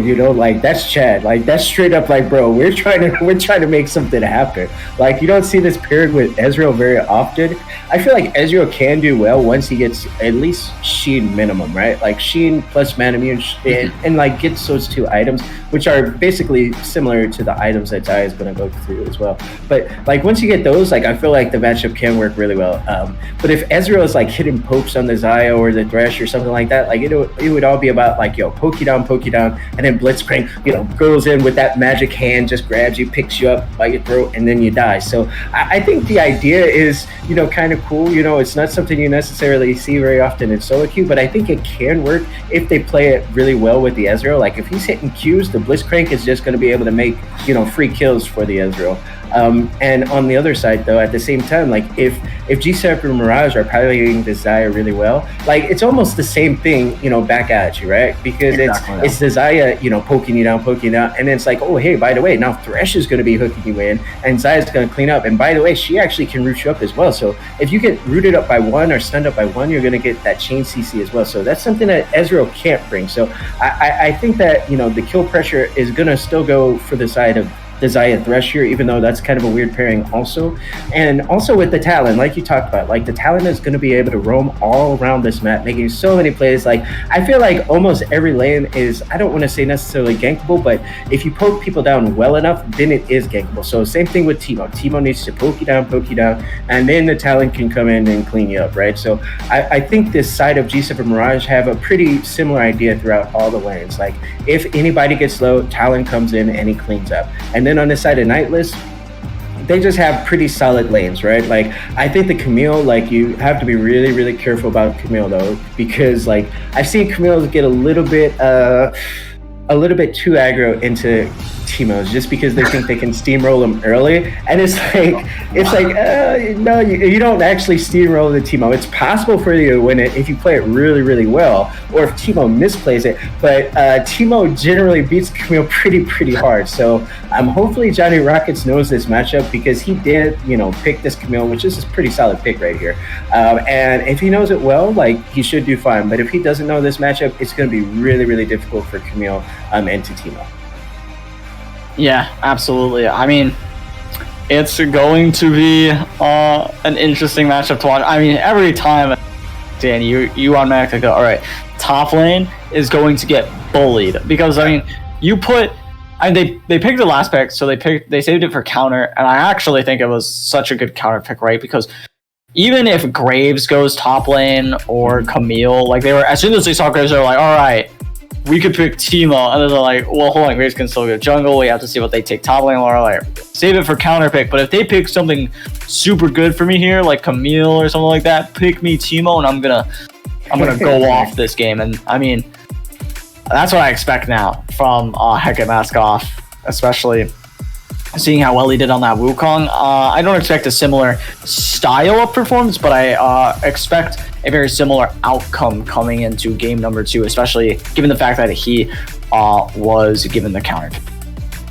Absolutely, and I just want to highlight Talon here. This is going to be all about Talon, Talon Teemo, Talon Syndra, Talon Xayah Thresh. Like, wherever the low health bars are, that's where Talon shall be, and he's going to get there in a hurry. So if I'm the side of Nightless, I'm telling everybody right away, guys, do not stick around low HP, because you will get dope, especially with Xayah Thresh. Like, Xayah just ulties it. She can actually take tower aggro, let the Talon, all in, and then she can either just walk away or ulti it to drop the tower aggro. So there are so many different ways to play that, and Syndra just bursts you down. So if I'm the side of Nightless, make sure you guys are, not staying around low HP, because the moment you stay around low HP, that's where it's like, oh, Talon just hops over the wall, parkour style, kills you, and then you're like, oh, I didn't think he was here. It's like, well, he's Talon. Of course he's there. He's always there. He hops walls, So I'm a little bit worried for, some of the matchups here. Now, that's not to say that they can't win, right? But the lane phase is going to be rough.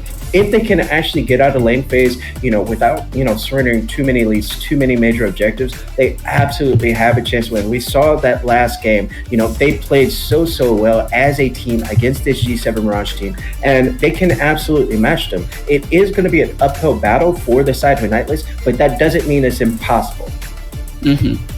Absolutely. We'll have a very interesting time heading into game number 2. But before we see how these two teams stack up against each other, we're going to go ahead and send it over to a quick break while those predictions are open. So get those in, and we'll be back with you in just a few short minutes.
Hey everybody, welcome back to game number 2 of the LTS finals between Nightless Esports and G7 Mirage. On the blue side, we have Nightless Esports this game, and on the red side, we have G7 Mirage. And hopefully, we'll be able to have a nice close game in our hands once again. See if Nightless Esports is able to answer back. They are 0-1 so far in this best of 5 series, so very excited for this one. Where do you expect these junglers to be giving most of their attention? So early on, I just want to say, like, if whoever starts the pace out really, really big, whichever lane it is, like, this is one of those things where it's a toss-up. So whoever is getting poked down early, that's where the jungler is going to be, whether it be the Graves or the Talon. Like, they just need to make sure they're calling it out, right? Like, all three of these lanes are kind of like, I don't want to say necessarily corn flippy, but at the same time, I would say that they are, like we said, something where they need to whittle you down before you can kind of have kill threats. So if it's the side of Nightless that is somehow winning these trades, making, these big sort of trades to where they're getting HP leads, then that's where the Graves is going to be. And the same is true with G7 Mirage. Like, if it's something where it's the mid top bot, like whoever is getting the HP lead, that's where the talent is going to be. And at the same time, I do like the way they started off with all the defensive vision on the side of G7 Mirage to make sure that the Graves can't get any sort of invade going on. And okay, Johnny Rackets, I think we're going to see something crazy on the top side because he's already playing this sort of aggro. I feel like he's going to try to take it to the Teemo and try to like bully him, and I don't think it's going to work. I'm just going to say it now. Yeah, meanwhile, Steel City Warrior is getting a lot of damage down onto the Orianna. Orianna was looking for those trades. I don't think that works very well for... Oh, that's a press the attack being procced as now. Yeah, Teemo, as long as he hits this... oh, wait, that's a scout of the week coming through. Steel City Warrior got level 2 first, as now he's looking for the kill. Does not have Ignite, though. The Q is going to go down. Hookshot is not going to find its mark, as now that will be a blinded Camille. Camille is getting flash on the Ignite as well. Goes down, now igniting the Teemo back as Hecate Maskoff finds First Blood, a solo kill at level 2. Yeah, this is kind of... I saw the way that Johnny Rackets was playing this, and I was already worried. Like, he was using his hook shots so aggressively. He was trying to get Hecate Mask on the defensive so he wouldn't poke him down. But Hecate Mask is like, all I have to do is blind you as soon as you hook shot in, and you're not going to be able to get any damage off. And that's exactly what we saw. Oh man. Okay, Thresh was looking right there. So, and as Johnny Rackets TP's back in, he still has to be super careful. Oh! What a nice hook from the Blitzcrank. The exhaust is going to come out onto the Knight drops down as well. Waco G able to find himself a kill as well, and that's going to be great for them to start scaling forward later on. Flash comes out of user 42590 as he is out of there. Eric Northman hitting the hooks right there. That was so clean. Nice job. Heads up play right there. And I was looking somewhere else. I like the scatter a week right there hitting. And yeah, so the Ezra picks up a nice kill right there. And look at drops. Looking at Hecate Mask right here. Yeah, trying to find this play. Gonna blind up this Teemo, doing a lot of damage to Hecate Mask off. Got him. Oh, yeah. It actually does flash earlier for that kill. So they're able to easily pick up that kill on Teemo, who is a little bit overextended. As now, Syndra is back in the mid lane trying to find this damage down onto Orianna, and I will say that this mid lane does not get any better from here for Orianna. It is going to be a rough time to the point where Syndra bought a tier. I like what Steel City Warrior is doing right here. He actually made sure that the wave crashed in. Sir Zephyr had already burned TP, so he actually has to walk up. Now, if Steel City Warrior plays this well, like, he's going to actually freeze it so hard to that the Orianna is going to miss a lot, right? And now you're actually going to have to push up and hopefully maybe even call your jungler over to break the freeze. This is all dependent on Steel City Warrior actually, like, freezing it wicked hard, right? And then on the top side, we're seeing Hecate Maskoff pushing in another big wave. And okay, this time Talon is here to actually back him up. Are they going to go for it? They're not going to go for a dive here, right? With Teemo, no, that would be okay. That'd be a little much. Yeah, I'm like, Teemo Talon, I'm like, maybe if Johnny Rackets on the Camille is super low, you can do that, but not full HP. No. Not Teemo Talon. Yeah. Some champions that could do it as now. Flash forward from the Blitzcrank. A great Lantern from the Thresh. They play that exactly how that needs to be played. And of course, the Blitzcrank bites and goes after the Thresh. Might have been trying to cue the Xayah out of the Lantern, but Probably should have just ended up trying to cut off the Xayah from the Lantern. I think that is your best bet in that situation. But either way, G7M played that very well.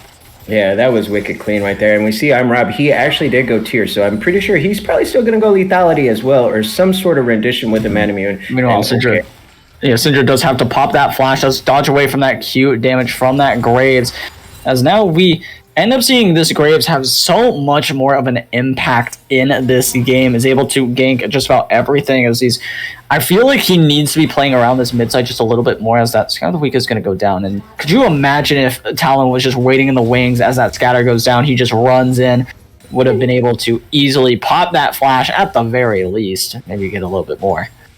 Yeah, absolutely. Like, I mean, Graves is doing a really good job of paying attention to these lanes, but it's because the lanes are struggling so much, you know? Yep. The side of G7 Mirage is putting out so much pressure, except for bot side. Like, I will say this, the Nightless, the Blitz Crank is actually working out. I love the Blitz Crank right here. It is really working. It's putting out so much pressure. Okay, Teemo. Teemo's level 4 at the moment, is being zoned off a lot of this, but because the hookshot ends up missing, Teemo goes, all right, I'm going to hit the crap out of you now. Gonna wait for this wave to come in, and then I'll start CSing. They're gonna dive this. They're gonna dive this for sure. Drops is here. Yeah, ultimatum is available. They don't have the teleport up. The hookshot misses. They're missing so much as now they're going in, trying to find. As now the Camille's getting so low. Will he go down? No. Just not enough. They're able to cleanly kill that Teemo, take him down. As now, this tower will be taking a lot of damage, and look at that wave. I think all of this is going away. Look at how many casters there are, too. So those are going to be down in, like, 2 shots. So that's going to take about, like, 1, 2, 3, 4, 5, 6, 7, 8, 18 shots. I believe maybe 17, because one of them will only take 1 shot. So it's going to be a little interesting. Yeah, Hackett Maskov got off to a really solid start on the Teemo, but you saw right there, Johnny Rockets called over drops on this Graves, and they just constantly put on pressure. Every time Hackett Maskov stepped up, drops was there. They dived him on that last one right there after they had already killed him when he had overextended. So he had already fallen so far behind, and he just loses so much more with the double stack wave right there in the top side. And I like what they did right here. They saw that Graves was top. They're going to go ahead and at least try to salvage something out of it. They pick up the Mountain Dragon. And yeah, this is actually looking pretty solid for Nightless, at least on the top side. Oriana's struggling a little bit in terms of the pressure, but she's farming really, really well. And Graves is down in CS, but he has 2 kills. So it's one of these things where even though, you know, we can absolutely say that G7 Mirage is playing pretty well around the map, it just looks like Nightless is able to get more advantages off of it. And okay, this Teemo does actually have flash available this time, is able to get out, but having to immediately burn your flash, especially when you could still get dove, is not going to be a good look in the top lane. Your mid laner still doesn't have that teleport available. In fact, or have hers first, is now this top side of the map is starting to get a little bit out of hand. Yes, Teemo found such a good early advantage, but they haven't really been able to play around. And in fact, they've been punishing how well Teemo did earlier. Yeah, they made sure that Teemo isn't going to be a factor right here, at least for now anyway. We'll see what happens. Best Turtle did make his way up right here. They're going to spot out this Rift Herald, and I don't think they're going to pursue this any further. Drops does the right thing. He just backs away because he sees that his lanes don't have prio, at least top side anyway. Oriana and Syndra are actually trading this right here, so they're going to try to contest this, it looks like. But no, they're going to give. Okay. Yeah, that should just go down. That Rift Herald has been taken.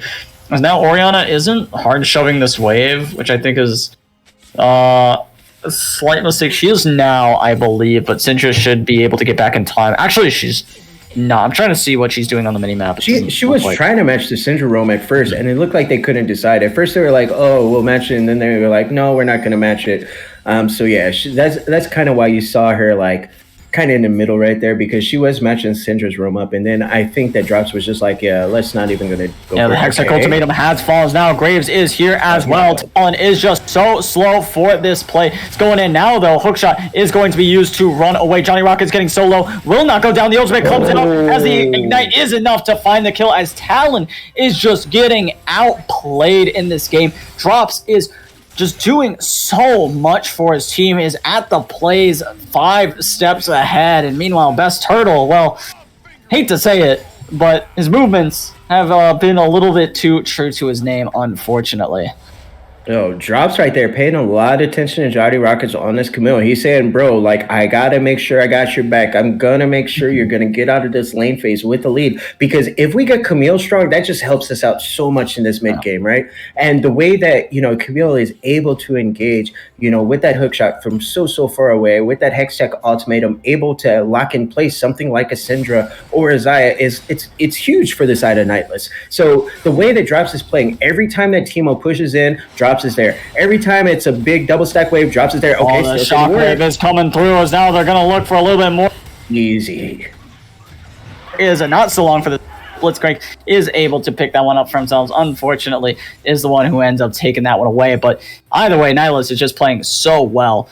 And a lot of this is on the back of this Graves. I mean, he's been to so many of these plays and is just doing so much for his team. I've already said that, but you just can't say it enough. And you can say maybe that, well, hold on, this could be a bit of a sticky situation, as now I'm Rob is trying to do his best to survive for now, as we're going to see Best Turtle and user 42590 trying to figure something out here.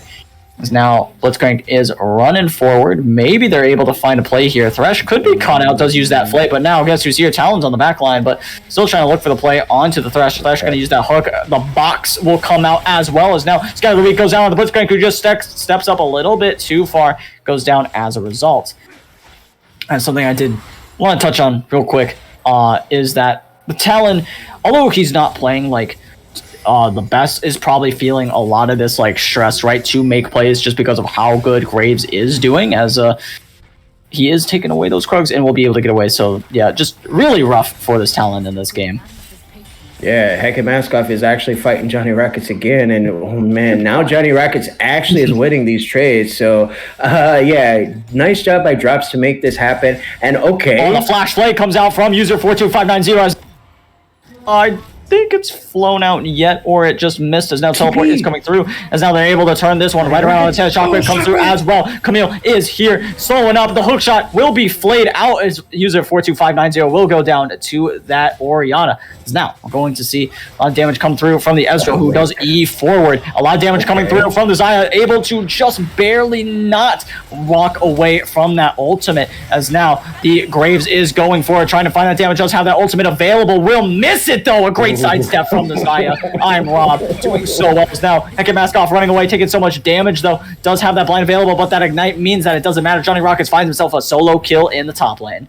Yo, we're seeing so many sick outplays right here. I'm Rob on the Xayah with the fancy feet. He is still going to be going with the lethality build. This one is going to be a different variant with the Halo Blades, right? So we see this on Varus and everything like that, right? So a little bit different on Xayah. This one is still going to be about getting big procs with the ease and everything, just a little bit different. Oh no, does get pulled in, does have to use that ultimate to get out, as they will be able to get away, as I thought that was going to go much worse for the side of G7M. I also just want to say that the way that Nightless has walked through, holding hands through the side of G7 Mirage's jungle right there, I really like that. This is something that I really like and organized and high elo as well. Like, you see this happen all the time. Anytime there's any sort of lead, anytime they have the opportunity to actually walk through the jungle and, take anything that they can, they absolutely do. So that's really nice job on them, right? And Best Turtle tried to get something out of it. He went for a deep invade. He got a little bit caught out right there, but, he didn't die for it or anything, because it's so difficult to actually kill that Talon. And now he has a Youmuu's. He actually matches Drops with Youmuu's as well. So, but at the same time, like, Drops on this Graves, he's looking like a problem. Like, I think this is probably going to have to get banned or taken away in Game 3, because the way that Drops has actually just been in the right place at the right time, like you kind of talked about, it's kind of upsetting, because you're looking at Talon, right? And you're looking at the parkour, you're looking at how easy it is for him to, bounce over walls, but yet the Drops on the Graves is out rotating him. So that shows like Drops actually plays this champ pretty good. When you're able to be in position before. Oh no. Look at all that damage going down onto Talon, as he just gets wiped off Summoner's Rift. It's not even close.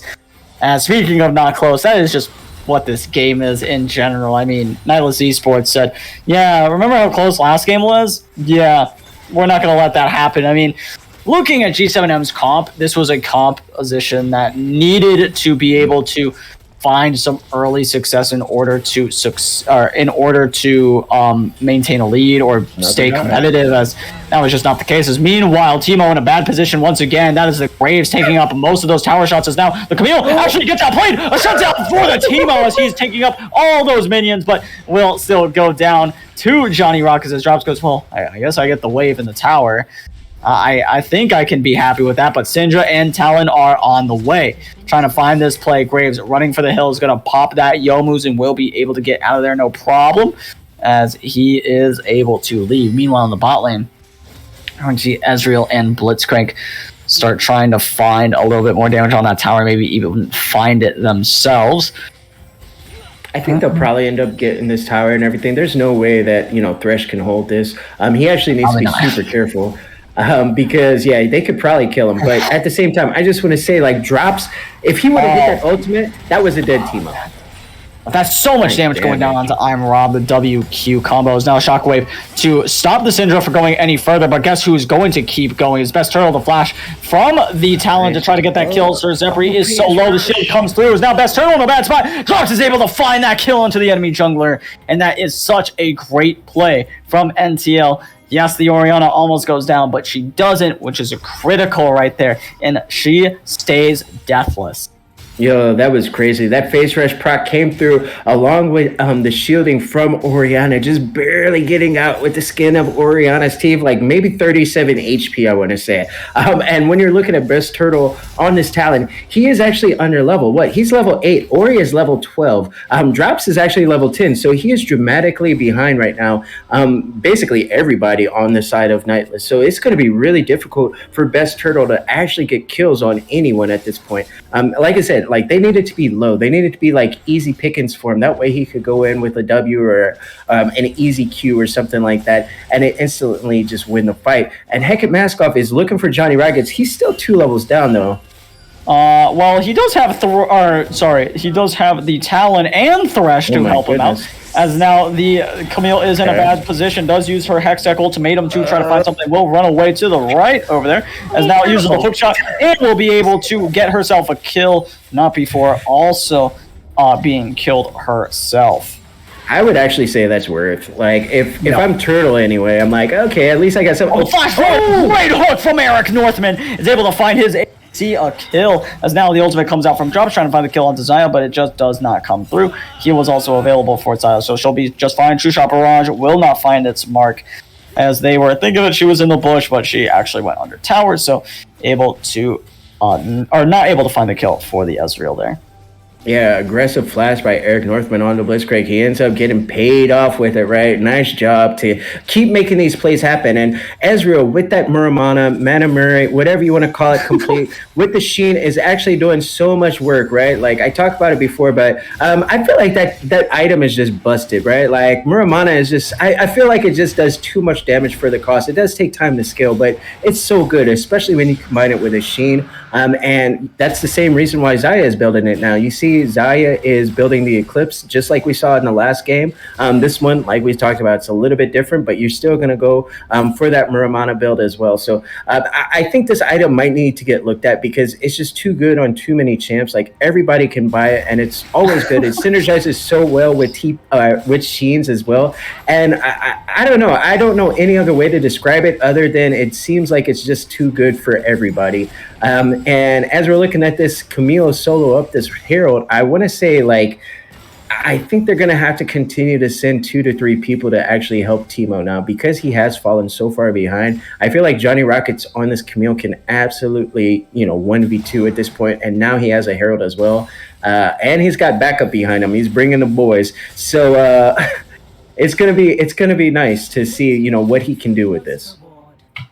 Yeah, absolutely. As we are going to see, Teemo just kind of chilling under his tower, is invisible. So they're probably going to think, all right, Teemo's somewhere around here, right? As I believe he just saw 3 members up top and goes, oh, never mind, I'm good. I'm going to leave. As actually, nope, staying under now that he has Zaya on the.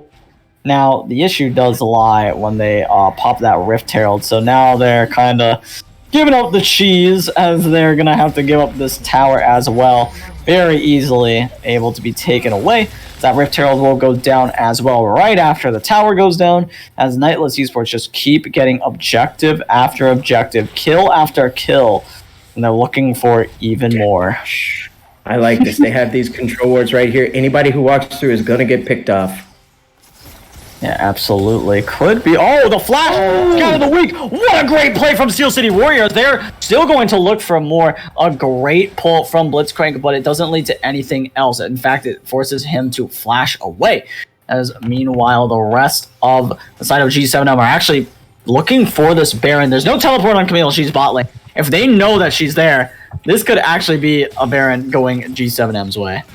Yeah, no, that was actually such a heads-up play by Steel City Warriors. Oh, no! Oh, it's in such a bad position. Does have that ultimate available, is going to have to use it, as now uses the Lancer to get back over, is taking down, as almost a disaster for the side of G7M. I'm Rob goes down, and everybody else would go down soon after a true shot barrage is coming through. They're going to see it. They're going to start screaming at each other. Hey, Ezreal's coming in as Sir. Zephyr is able to very easily find himself a kill. That's the Talon, who's not able to assassinate that control mage, unfortunately, as the Talon pick is just not making it work this game, unfortunately. I don't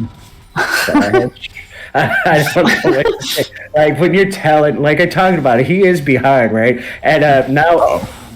Oh, a great play from the Thresh, but it just doesn't matter. Still forced to burn his flash as well, and able to run away from that one. But anyway, you were saying about that Talon being able to... It was really bad not being able to kill anybody, I guess. You know, you pick an assassin and you can't do what assassins are supposed to do. So now at this point, you're just hoping that somebody mispositions.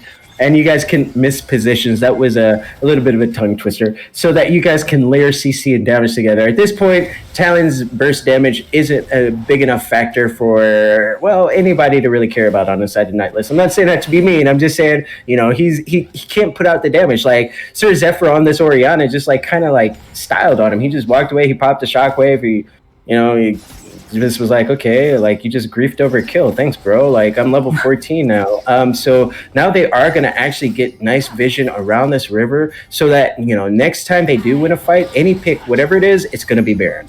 Great scout of the week from the from the Syndra, sorry, is now the Neil trying to find that Steel City Warrior is able to do so as Talon is not able to do anything, will be taken down by that Blitzcrank ultimate, as now they are going on to the Dragon. That's going to be the second Ocean Drake, the fourth of the game, the third for the side of Nightless, should they take it. See if that's able to be done.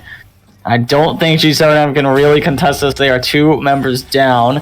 As now Camille's going in, trying to find a solo kill onto the Xayah. But now Hecate Maskoff is running. Johnny Rockets down. Johnny Rockets is getting very low. Does use that hook shot to get away. Shockwave is going to go down onto the Teemo. Teemo does have a Lantern to take, but is just opting to go for damage instead. As that Baron has been started up, as you just pointed out. It is about half HP at the moment, but Talon's coming in, teleport coming in from the Syndra as well. Will it be enough? Teleport coming out from Camille. So you're onto the Thresh. That's going to be a pretty large pick for them, as now this Baron is getting chunked down even lower. Still half HP. Talon is here, though, does have E available. Question is, will he be able to get in there? True Shot Barrage being fired off. They need to find another pick. They're trying to look for the play as they are getting bullied off of this objective. Meanwhile, Talon goes in. I think he may have made a bit of a mistake, as now they are going to be able to force him off a little bit, doing a lot of damage going forward. As now, will they be able to find it? Will they be able to find this fight? The answer is no. Their health bars are slightly too low to keep going. I think they would have it, but they just don't really have the cooldowns. Having that shockwave missing is a pretty big killer for them. As now, the Scout of the Week is going to drop on it. Johnny Rocket is just barely able to live after that ultimate from the Syndra. Yo, Eric just burned Locket right there. That was so clutch. I really dig that. Like, he burned Locket just to ensure that Johnny Rockets didn't fall. Johnny Rockets just burned TP on that burn play, and now G7 Mirage says, we're going to start up the Dragon. As that will be going down very quickly, but they used the E a little too early. They're trying to drag it out, as they will get it, as the Scout of the Week is going to go down to Graves. Graves getting hooked in as well, gets popped, as that is the jungler down. That is a very large member for the side of NTL to be missing. However, that's still not enough to cause side of G7M to go for this Baron. They still feel like they are too weak to do this, and I cannot blame them, because it'd feel really bad if they went for Baron. tried to do a little bit too much and then just got absolutely rolled right after. No, you're spot on. Nightless is ahead, like straight up. We can see it in kills. We can also see it on KDAs. Like you see it all on every single lane. Essentially, every matchup, Nightless is ahead. G7 Mirage is behind about we'll call it 6K and some change. And yeah, if they go for this Baron, even when it drops down, I would say they probably still die. They probably still get wiped. Now Best Turtle is level 12 at least, so he has match drops in terms of level. But at the same time, he is still down in items, right? Drops has 2 completed items along with that mythic shield bow.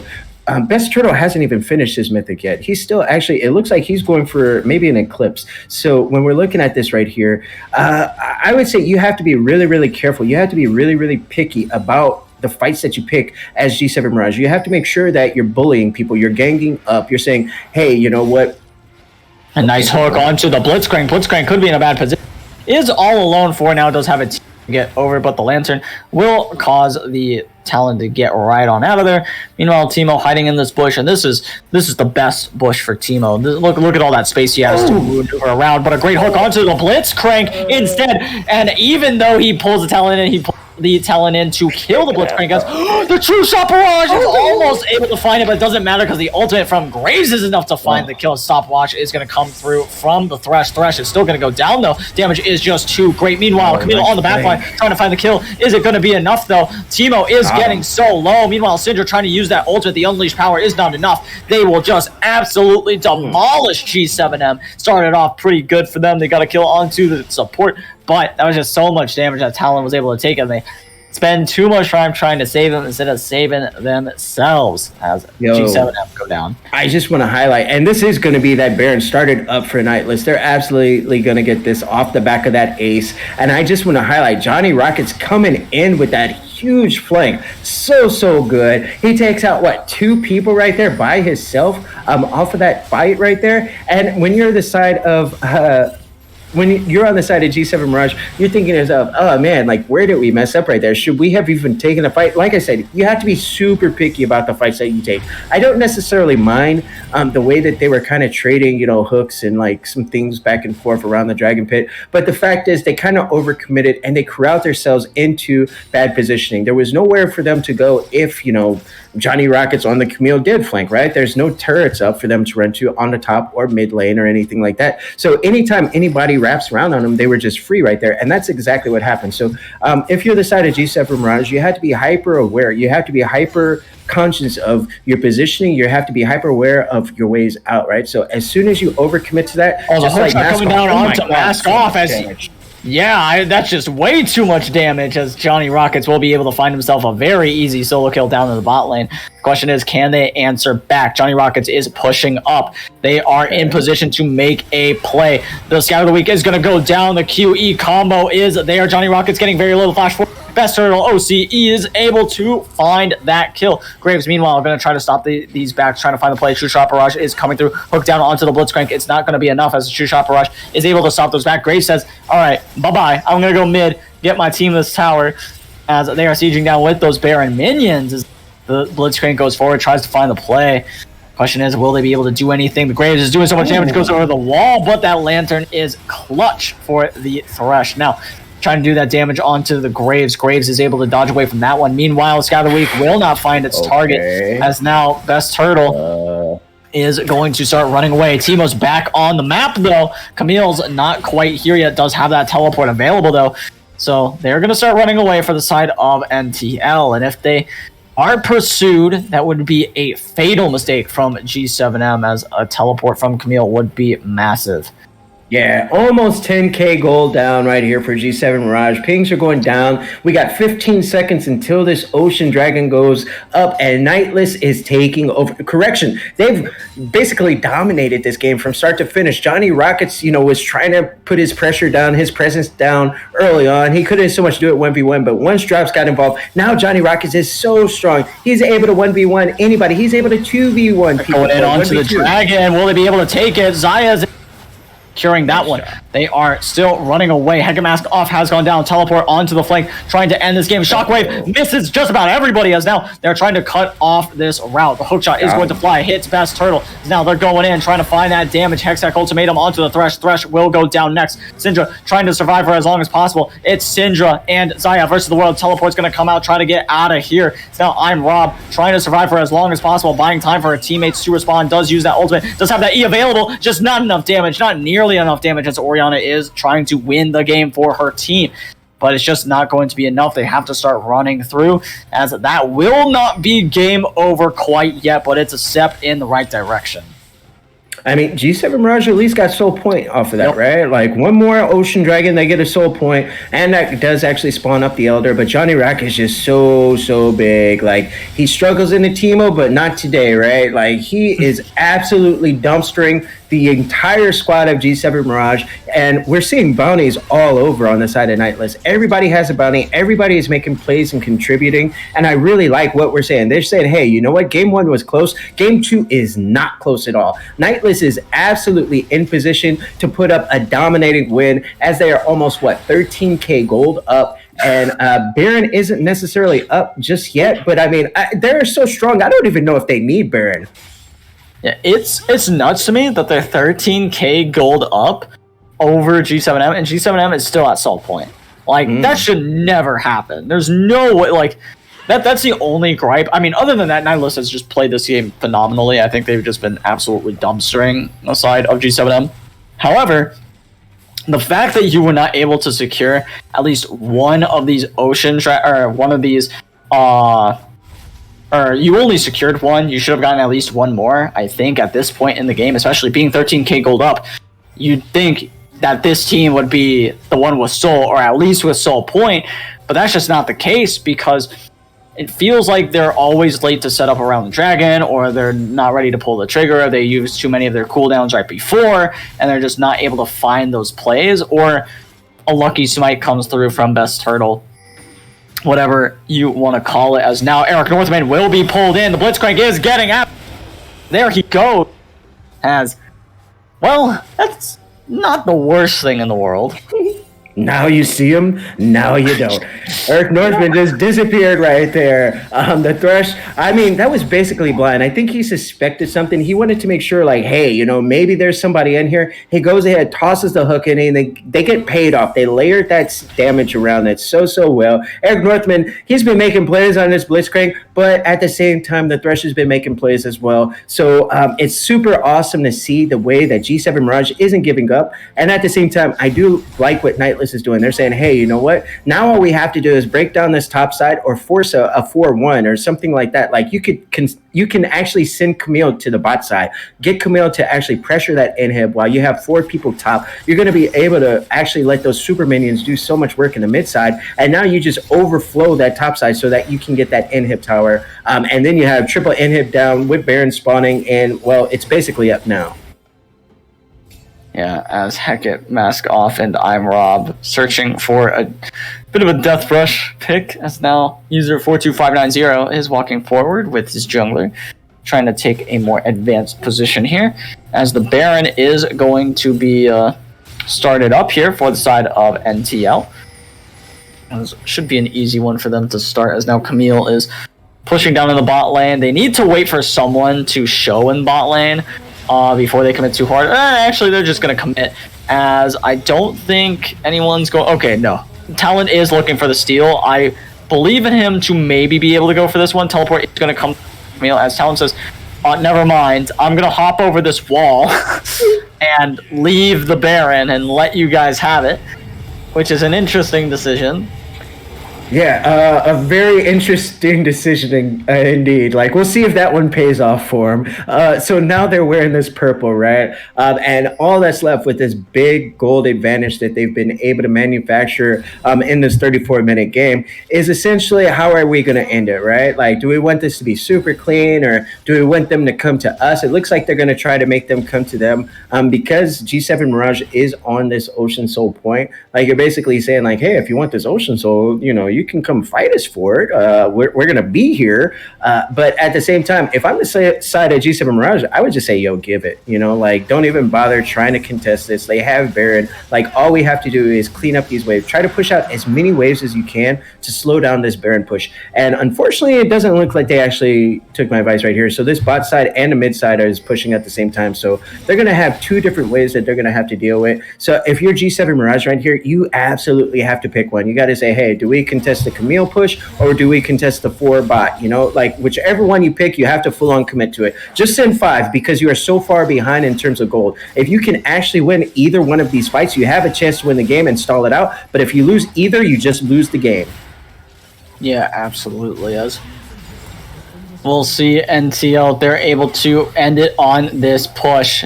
G7M should not be able to hold on. They are having their base absolutely demolished as those inhibitors have been taken down. Now they're starting to rotate towards that top lane. They want to close this out as cleanly as possible. Meanwhile, if G7M were able to maybe find a pick there while Camille was running up to catch that top wave, like Thresh was looking for right there, could have been good, but not able to do it. Means that this top lane should be sieged, no problem.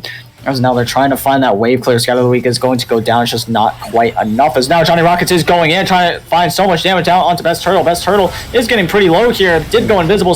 The shockwave comes out as well. As now Johnny Rockets getting very low. Timo trying to run for his life. Heckin Mask off will not quite go down, but that will be a GA. Wiko G finds a double kill. Is just doing so much all on his own. Eing forward. He finds the triple. Finds the quadra. Wiko G popping off. Will he be able to find the pentakill is the question. It is possible as now he is going in. User 42590. Just a little bit more damage. Will he be able to do it is the question. He wants it so bad. The fight as Thresh shuts him down. No penta for the Ezreal, but that will be game number 2 going over to NTL. And you know what? Ezreal says worth. Yo, oh, that felt so bad. But yo, Waco G right there at the end just popped off so hard. The way that he made that look, that was so cool. Seeing the way he arcade shift over some of these things. Awesome job by the side of Nightless. They come away with, that was a lot. 71K to 56K. Like, that's a huge gold advantage for the side of Nightless. Like, I did not see that coming. I did like both of the comps in terms of draft just because it seemed like that's the way G7 Mirage like to play. It's not necessarily on paper it's the best, but that's the way that this team likes to play. And as we're looking at these graphs, we see, Wake OG on that Ezreal just straight up popped up. But look at this. Johnny Rockets on that Camille, not far behind. Like, he was making so many plays all around the map once he basically got fed. So I really like the way this top jungle duo really popped off. And especially also, I want to shout out once more, Eric Norman on that threat or on that Blitzcrank, like, looks so good. Like, there were so many big plays to be made on the side of Nightless, and all props in the world. So tied up now 1-1 going into game 3. So super hype. And yeah, I don't know what to say other than great job by Nightless. Yeah, absolutely. And I am excited to see how G7M end up bouncing back after this one, because as both of us kind of said in this previous game, yeah, game number 1 was close. Game number 2 was not close at all. As I am excited to see what G7M has in store for us for game number 3. But before we are able to see that, we will go ahead and send it over to a quick break. Don't go anywhere. We'll be right back.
And welcome back to the analyst desk. To about ready to go and see game number 3 with Nightless Esports taking the win over G7 Mirage. And like my caster said, that game 1 was close, but game 2 was not close at all. No. Goodness, no. It just felt like. What do you think that G7 Mirage has to do to come back? I think they have to be a little bit, depending on their comp at least, it depends on what they draft, but I feel like they need to be at least a little bit more proactive in the early game, because it felt like they were just slow to every single play. They weren't making any play happen. It felt like there were no plays being set up, which isn't 100% the jungler's fault, of course. It's usually mid lane can always say, hey, come to me, I can set this up for you really well, or bot lane can say, hey, wave's in a really good spot, or they need to get the wave in a really good spot and then say, all right, come on down, or at least come in through lane. So we don't know exactly whose fault that necessarily is. There could be some miscommunication going on with the team, but that's what I really want to see from G7M, is just a lot more proactivity in general. To be Right, honest, I oh. feel like G7. Okay, sorry about that. I think G7M troll draft pretty hard. I think they lost the game because of draft. They picked way too many like squishy assassin type champions into a heavy engaged type comp. That actually brings me to the point that I was going to make. Like, I feel like, so G7 Mirage, like, this is a style that they like to play, right? Like, they like to play scrappy. They like to play a lot of skirmishes off of the back of things that have pretty solid lanes, right? Like, that is their style. But at the same time, I think maybe they went maybe a little too deep down the rabbit hole on some of the picks. Like, not necessarily all of them. It was just like, if you just had like maybe one pick different, like if Talon was something else, like then your comp plays out completely different and you win the way that you want to win, just the way that it didn't seem like they really knew how to play around the Talon. Or at the same time, like we were talking about G7 Mirage, like maybe it was that Nightless just knew exactly how to play around the Talon. They knew how to say, you know what, we're not going to give you any of these plays in the mid side or the bot side like you wanted to. Instead, we're going to focus all the attention to the top side and make the Talon actually play that way. And maybe that was something that G7 Mirage wasn't used to doing with Talon. Maybe so it's easy when we look at things and say like, hey, this might have been a mistake, but at the same time, I want to give props to Nightless. Like G7 Mirage always kind of seems where they play like that happy style, kind of like an IG where, they're playing picks that maybe necessarily you don't see too often. And I respect that. Their style in general is something that is skirmish heavy, scrappy as hell. And at the same time, when we're looking at it, when it works, it looks awesome. When it doesn't work, I mean, this is sort of the double-edged sword to it. You lose hard. And Nightless just took everything. They made sure that G7 Mirage was never able to get back into this game. And, maybe game 1 kind of woke a sleeping giant on the side of Nightless. But at the same time, I would say this. If I'm G7 Mirage right there after that loss, I am fuming. I'm like, bro, we ain't losing game 3 like that. Like, that was almost 20K gold you lost by in finals, right? Like, this is finals. We talked about it in the pregame, like, yo, we've been playing all this time in practice, scrimming and like doing all these things, trying to get better and all these things. And it's like, we didn't come here to lose like that, not at all. So if I'm G7 Mirage, right, I'm thinking to myself, we're not going to play like that again. We're not going to lose like that again. And if I'm the side of Nightless, I would be really, really careful, because maybe now you woke the sleeping giant.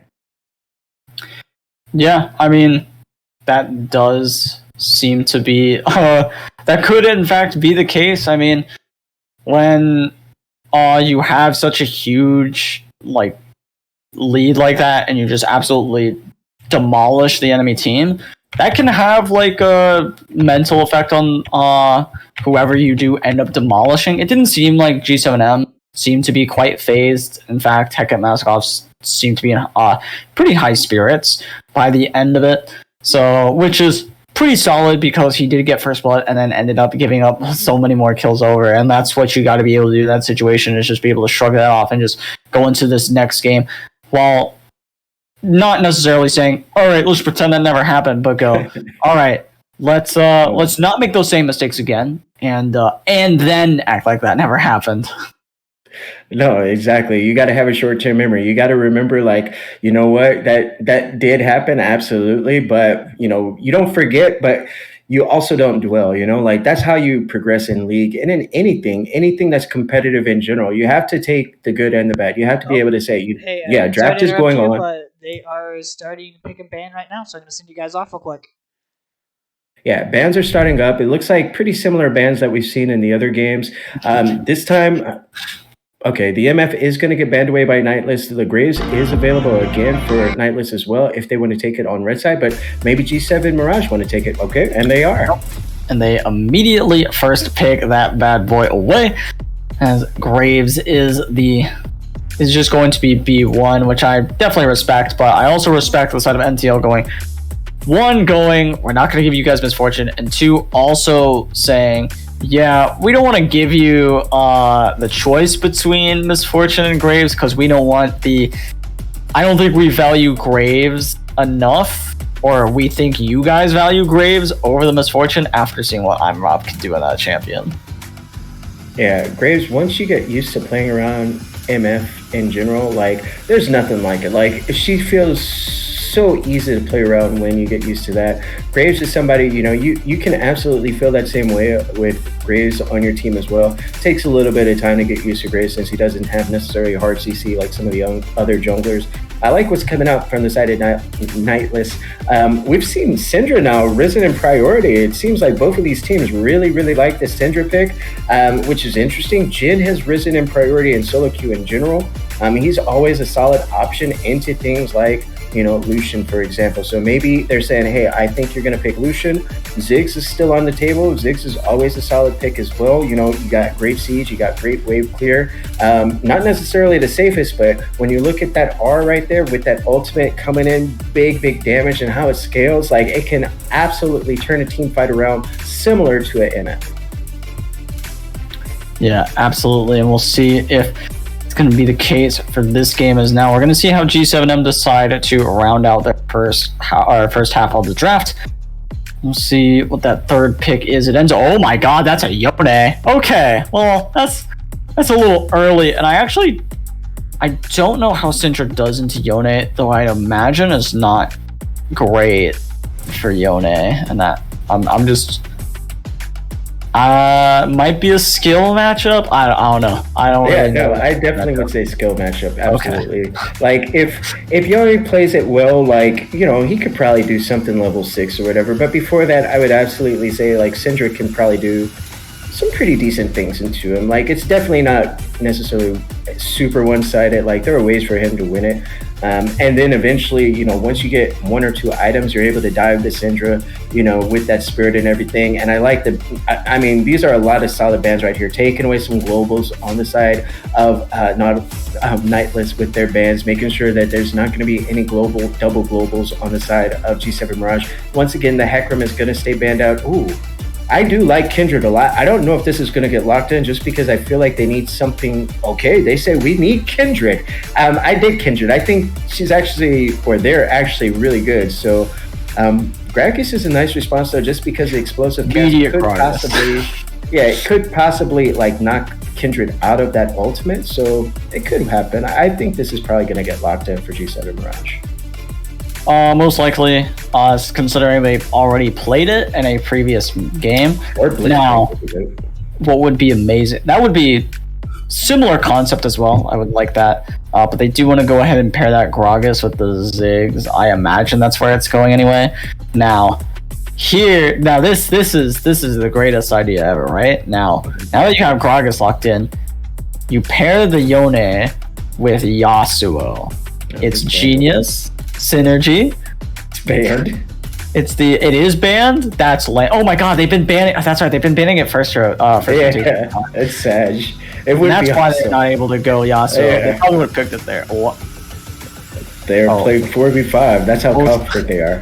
Maokai. Okay.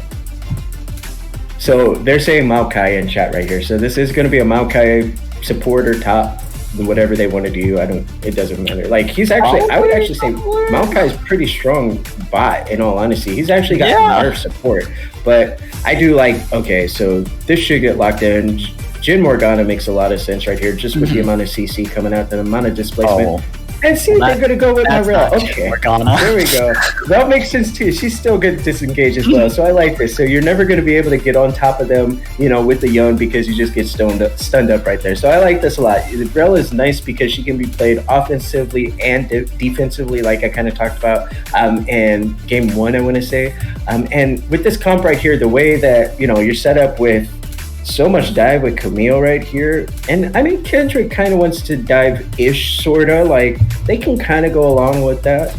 So you got kind of a dive buddy thing set up with the rail, and then you have the follow-up with the Jin from kind of long range. So I kind of like that. It's nice little layering of CC to make sure that, Camille has some follow-up CC basically to go in with, or Rel has follow-up CC to go in with, depending on who goes first. And then on the side of G7 Mirage, with the Maokai and everything, I would say they have a lot of things they have a lot of things that they like. That's the way that I could put this. Like their team comp in general it's non-standard, but that's what G7 Mirage does, and that's why I like this team in general. Like a lot of things that they do aren't necessarily like, oh, this is great on paper, or we see this all the time, or it's super standard. Like the way that they constructed this comp, like with Gragas Maokai in general, just kind of it's kind of weird. But it makes sense though. It makes sense when you're trying to look at, Ziggs, Yone, Graves for follow-up damage. You get the big ultimate from the Ziggs, you get, all that, big wombo combo with the Yone. Like it makes sense. So it's super creative. It's not anything that we've probably seen before, but that's the same reason why I like this team, and I like being able to see, how they kind of gel together. So hopefully this comes out working good for them. If not, it could be a repeat of game 2 where Nightless just steamroll them with something still creative, but a little bit more standard. Yeah, absolutely. As we're going to see a couple it's Graves top. Graves top with Gragas. Gragas, wait a second. So it is Maokai support, as you were talking about a little bit earlier. So that's crazy with the Ziggs and everything. Maokai, you get the W in, and then Ziggs doesn't really have kill pressure. Maybe they're looking to actually let Maokai roam mid, and then you can actually pair it with Yo. That makes more sense. Just let Ziggs farm. Basically do a lot of wave clear on the bot side, let the Maokai basically roam up through the river, and anytime Syndra walks past that midway point in the river, you get the Maokai going in with the W, and then Yone can get fed. This actually makes a lot more sense when we see that, and we saw B-Pots do something like that similarly, I believe on the Amumu, like 3 games in a row in that last series. Now that it's going to be on a Maokai with somebody named User. I don't know if that's B-Pots or whoever that is, but whatever, it's the same premise. Yeah, exactly. I will be excited to see this bot lane matchup, mainly because it's going to be a little bit of a war of attrition between these two sides. Can Jin find those? Can he weave in those autos well enough, or is Ziggs just going to be able to poke him down before it matters? It's going to be the main question down in the bot lane. Meanwhile, I'm actually very scared for the side of G7M, because I think Nightless Esports has very big potential to absolutely just take over game number 3 here, because Kindred, I'm the one person who has been always consistently getting ahead in both of these games on Nightless Esports is Drops, and Drops is on Kindred. And I think that is absolutely terrifying. We were asked before the series started, who did we think was going to be the jungler that was able to kind of make a higher impact, or who was going to have the edge in that jungle matchup. And I gotta say, I mean, Drops has just been super impressive in both of these, or in the first 2 games, and I don't really expect that to change coming into game number 3. No, I mean, I agree. Like, game 2 with the Graves, like, that was something That was something you don't see necessarily every day in these big sort of moments. Like when you're looking at a finals performance, like maybe you might see it in solo queue where the games don't matter, but when you're able to pop off like that on the Grays and be such a huge factor, it really means something. And now you're going back to another marksman, something where you can absolutely carry, and actually you're actually the team's like late game. Kindred scales so well. Like Kindred scales so well. Once you get some marks, like 2-3 items, like they absolutely dumpster people. So when you're looking at the side of Nightless, right, you get the engage with that Camille, and then immediately Kindred just going in like pop, tagging you down with those arrows, that dance of arrows, and you can't get away from it. So I really like what Nightless is doing right here. They absolutely heard you right there, what you were saying. They're saying, hey, we're going all in on drops right here, right? We're going to draft some good lanes for them, but everything's going to be on the back of drops when we get to this mid game. And if drops comes up like he did in game 2, like this should be super like Nightless favored all the way through, basically. Like it's all on basically drops to carry them to the promised land, and they absolutely have the tools to do it. So I'm wicked excited to see how Nightless is going to play right here. And after game 2, I feel like I am favoring kind of how they're playing in general. And yeah, their jungler is really impressive. Yeah, absolutely. And we'll see if he's able to keep that up coming into game number 3, or if Best Turtle will try to get the better of him. But before we see the outcome of that one and see how these two teams stack up against each other, we're going to go ahead and send it over to a quick break while we get synced up. So don't go anywhere. We'll be right back.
Alrighty, everybody. Welcome back to game number 3 of the LTS finals.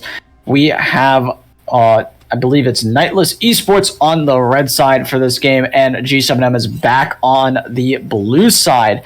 As we'll see if G7 Mirage is able to bounce back after their kind of rocky game number 2, or if NetList Esports is able to push this to match point.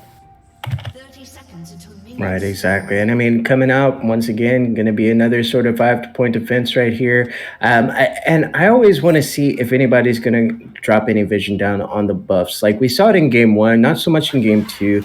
I feel like it's just so good and impactful in basically understanding where the enemy jungler is going to be ganking first, right? And it kind of lets you know, like, hey, if ever we're overextended past that river, we have to be hyper aware of it. It's almost better to just back and like reset rather than to stay. So it's interesting that neither team really tried to go for that this time. And now we're looking at it as a straight up sort of farm, sort of bot side. I do feel like, the Maokai will be roaming to the mid side in general. And I feel like, I think this is actually a pretty even draft in general. I don't necessarily feel like either team has something that's like, oh my God, we already talked about drops in the Kindred, like being able to pop off again, like he would absolutely be the carry. But I do like the way that G7 Mirage constructed this comp. They have a lot more CC, they have more dive potential in general. They have follow-up with the Graves and the Ziggs from long range. So I feel like I'm going to lean to G7 Mirage's comp a little bit more. Just because I think they have more tools to do more things. And when I'm looking at the side of NetList right here, I think they have a decently solid comp to kind of answer what G7 Mirage has. And they have their own sort of tools, but it's a little different just because we have Kindred and Syndra and Camille. So, things that aren't necessarily like super tanky in general. Although Camille, we saw last game, Johnny Rockets was absolutely a problem. So it's interesting that they gave over the Camille again to him.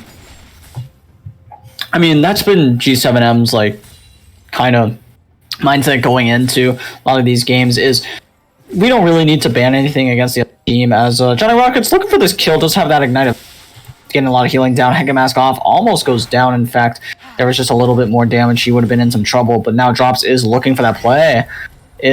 Has taken 3 camps, went blue, Gromp, red, and is looking for an invade perhaps, as Graves is able to teleport back. So Camille still has that priority, as meanwhile Sky of the Week goes down on to the Yone. Yone doing what he can to survive in this lane. This blue buff has been cut into a bit of a spotty place, as there is a fight brewing in the jungle, but Graves should be able to secure that blue buff for himself. Meanwhile, Scuttle has been started, or will be started once it spawns anyway. Kindred should be able to get that one. Oh, it's not the white one. I just want to say that, Best Turtle ended up picking up that blue. At first I was like, man, is Graves really going to get it? But yeah, no, Best Turtle does get it. And Drops is going to go ahead and work overall. He actually might go for double Scuttle because the bot side Scuttle is marked. And look at this, Best Turtle is farming right now. This is going to turn into something spicy in the bot side here. I'm going to call that. Yeah, mid lane should have Prio here, which makes it fine. And Kindred kind of takes a look at what his lane states are and says, all right, mid lane, it's actually kind of pushing towards us. Bot lane is very much pushing towards us, so yeah, I can't really contest that. I'm not going to even bother going for that mark. I'm going to go for a play on top side instead. That is what he's aiming for. Might even try to steal away this Gromp as well. Could be a solid little takeaway for him. See how that goes. Steel City Warrior might be in trouble here. Yeah, could be in some trouble, as now he does get hit by that Scout of the Week, as now Steel City Warrior is in a terrible position, could go down, does have that flash available, does not use it, as that's what I wanted to see from G7M in game number 2. That Scout of the Week hits Yone, and there's absolutely nothing he could do. Imagine if that was an Orianna getting hit by that, right? I mean, you can flash away, and that's about it. And even burning that flash is still absolutely massive, but Sir Zephyr showing his skill on that champion, showing that why that champion works so well in the mid lane. So now we do see Eric Northman going in for that damage, trying to find a little bit more onto this Maokai, but Ziggs is answering back, does get exhausted up by this Jhin, but Jhin is doing very little damage to I'm Rob, who's just kind of shrugging that off. Now he's looking for possibly a little bit more poke, but the mana bars are getting very low for the bot lane. Yeah, Jin's damage isn't great when you go boots first. And I mean, I get why he did it. He wants to be able to walk away from the bombs and everything. So it makes sense. You want to make sure you're able to dodge out the Q poke from the Ziggs. But at the same time, it does mean, you're not going to be able to necessarily out trade him either. So it's kind of a gambit, right? Like you're basically saying, as long as I don't get hit by your Qs, like the lane state is going to be nullified. At the same time, though, it is pushed in right here. Hopefully, they're able to maintain this freeze. Although, the way Maokai did that, yeah, they pushed that so good. I was going to say, because Kendrick was actually rotating through on that bot side. Maybe if they were able to freeze it, maybe Kendrick could look for a gank right there with the Rel. Unfortunately, it is going to actually get broken there. Yeah, we'll see how much they're able to do.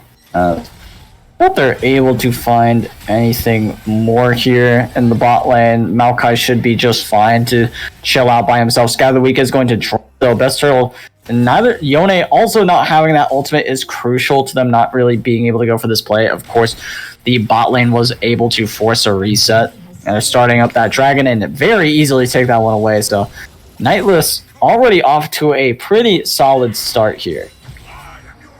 Yeah, they're just taking it nice and methodically, right? Like they're just saying, hey, we don't need to play any sort of crazy stuff and play into G7 Mirage's, hands.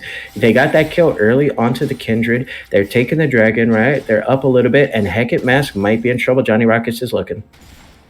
And Johnny Rockets is looking for the play onto the Graves. Graves is clearing that wave out, though. Is going to dodge away from some of that damage. Does get queued up, though. As now Johnny Rockets is able to just kind of walk away from this situation. Is going to look for that hook shot as well, though. Not able to find that kill. Hecate Mask off is looking for that damage in responses. It's not going to be able to do too much more of that. Now, meanwhile, in the mid lane, that's not really going to be too much. Everybody just starts kind of going to their respective spots. A nice little blue buff handoff to the mid lane as now Johnny Rockets going in. Hookshot is going to find his mark. Hextech Ultimatum going to come out as well. Hecate taken very low. That's also the Ignite burning down as Johnny Rockets not able to find the kill and does commit Summoner spell for that one and doesn't get much out of the Graves other than his ultimate, I believe. Right, exactly. Didn't really get anything out of it. Graves already has burned the TP, though. So this wave is going to be frozen on the top side, and we're looking at Best Turtle. Maybe he can come through and break that freeze, help out, Hecate Mask, kind of like how Drops did for Johnny Rockets last game.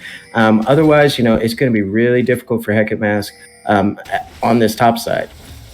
Absolutely. Hookshot could have gone in, but they do bait out. He does kind of just sit on the wall and is anybody going to answer this? And Gragas does kind of bite down on the bait, does walk forward, and then Camille says, oh, okay, cool. And goes the other way.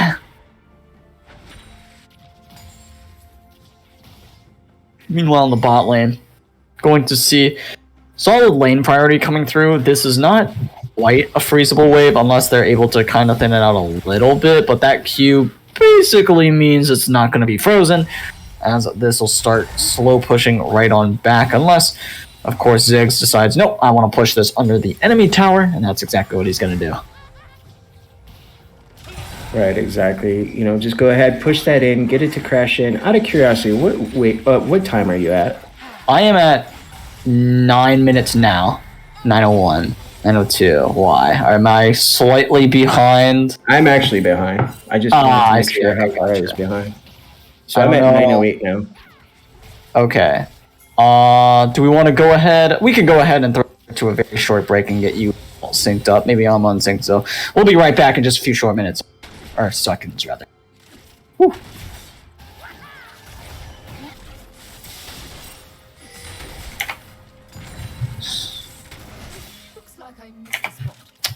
I don't know if our producer is here to pause the...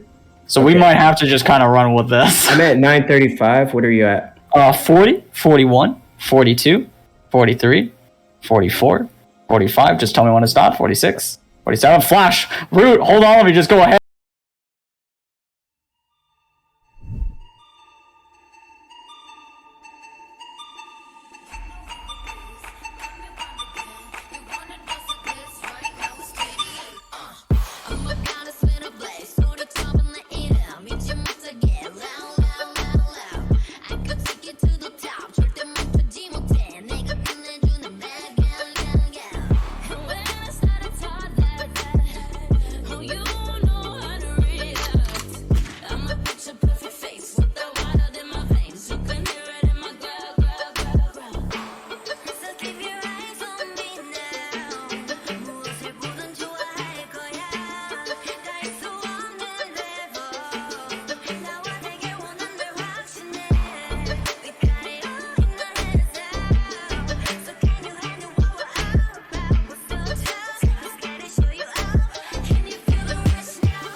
Alrighty, everybody, sorry about that. We got synced up just now once again as we are going to see this play unfold. For the first time, Syndra is taking so much damage. The ultimate's going to come out, but Kindred saves her as she's going to try her best to survive this one. And she should be able to. I'm rocking very low, dangerously low. Will be taken down by Eric Northman. Unfortunately, he's the one who ends up picking that one up. But the Jin damage was just not going to be able to get there. The ultimate was not there. As now, Hextech Ultimatum going up. Heckin Mask Off misses the ultimate. As now, he's going to have to use his auto attacks and his Q to try to find this kill. Just not able to do so. Meanwhile, Yone going in, trying to find that damage. Does he have his ultimate available? I don't think he does. But they're still able to find the kill onto Drops. Meanwhile, solo kill for the Graves on the top side onto Johnny Rockets. As now, Eric Northman trying to find himself away. It's just so slow, though, as Yone finds himself a double kill. And all of a sudden, we got a game on our hands, folks.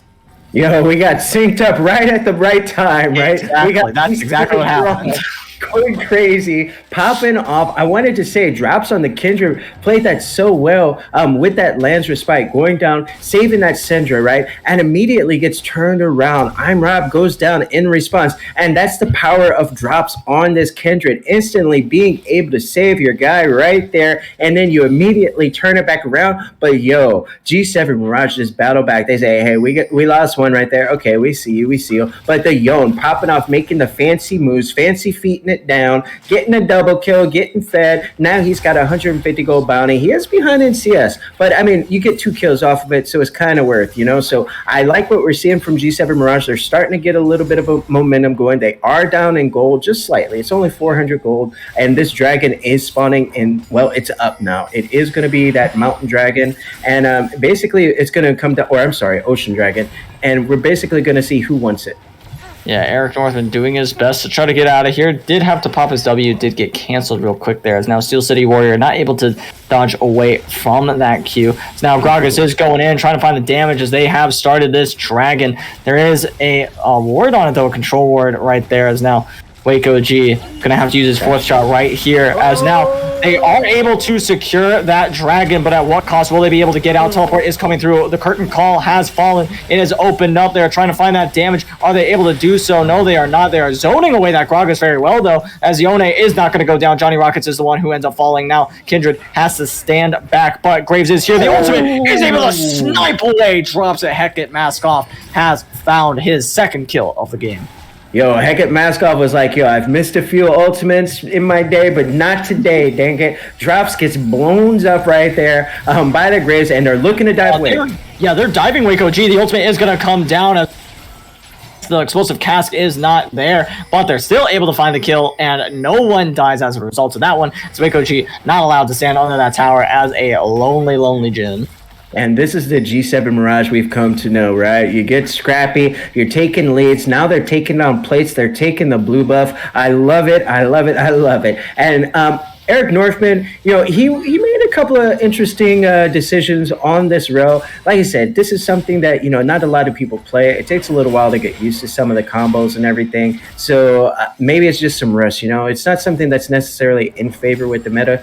Although I will say Rel is actually kind of always good. Like I kind of think of Rel as similar to like a Thresh, where it's not ever going to be necessarily amazing in every meta, but it's always going to be solid. And, you know, some people might disagree with that, but just because Rel can be played offensively and defensively, it's always going to have, you know, a place. It's just a matter of there are things that can kind of do engages better. But when you look at the disengage, that's the reason why Rel is so good in my opinion. And I like the freeze right here on the bot side, but they are pushing it. Really good vision set up on the bot side as well to protect this G7 Mirage comp when they do actually push up to try to break it. And now the Kindred has started up this Herald, and he's actually picked up the Herald. Yeah, grabbing that Herald is going to be pretty solid. As we'll see if they're able to drop it. Gragas is running towards this. Camille missed the hook shot, but a great Hextech ultimatum to dodge away from that ultimate, or from that body slam. As now trying to find the heal as well, as they are able to find that route right down onto the Kindred as the explosive cask has fallen. There it is, as Drops will drop. As now we'll see if they're able to get anything more for their trouble. The Ziggs is trying to 1v1 the Jin. Jin is going for it. Will use that 4th shot. The curtain call not available, but he doesn't need it. Oh, wait, the Zanyas, is it enough though, is the question. Curtain call will fall. There it is. The Q has dropped, and he just stands still. He's not going anywhere as he dies. Oh my goodness, what a battle.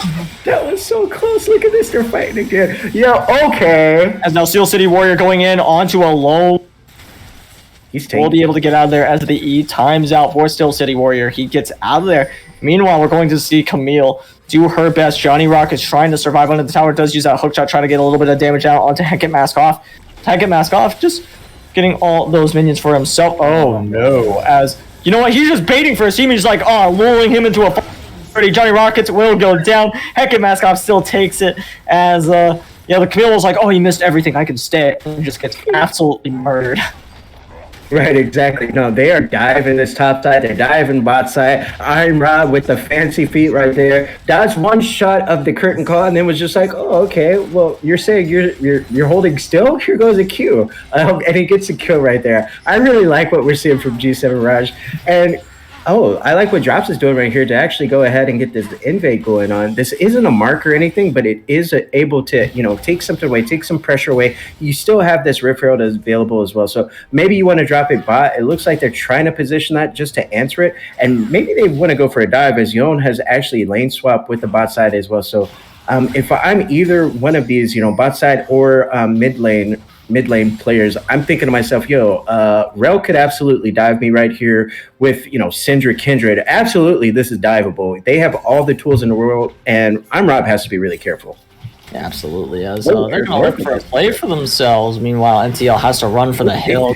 That root will go down right onto the graves as the Mega Inferno Bomb will not be able to find that kill.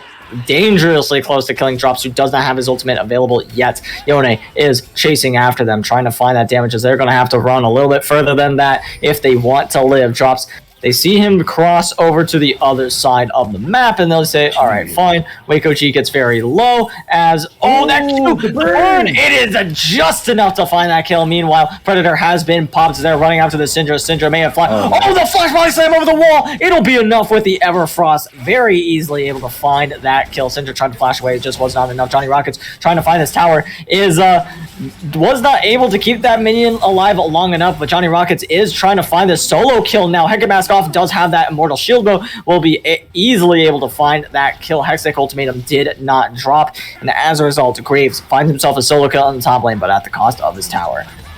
Solo bolo, you give up the tower, but you take your life instead. Hecate Mask Off, nice job with that one, and the Ziggs is absolutely popping up. There are bounties all over the side of G7 Mirage, and they said, hey, you know what? We're the sleeping giant. You woke us. This is game 3. The way we lost game 2, that was a fluke, and now they are taking it to the side of Nightless. They're up almost 10,000 gold, and it's not even 18 minutes. So this is actually a bigger lead than even what Nightless was doing at this point. So if I'm the side of Nightless, you got to do something to stabilize it. They're taking everything. They're diving. Okay, Drops. And for that Kindred does go over the wall. The ultimate coming out from Steel City, but the Qs are too much. The Everfrost and Drops will even pop that ultimate. The explosive cask not quite going to find its mark, but Maokai's going in, finds himself the kill. The support will secure it, as now he is running away. User 42590 will go down right end of it, though. Rob taking so much damage just now. Yone's going in on the back end of this fight, trying to find that damage. Just not enough. Curtain Call has opened up, trying to find that damage onto Best Turtle OCE. Will it be enough? Johnny Rockets going in with the Hextech Ultimatum. Will be taken down by Hecate Mask Off. Is now the flash over the wall from him,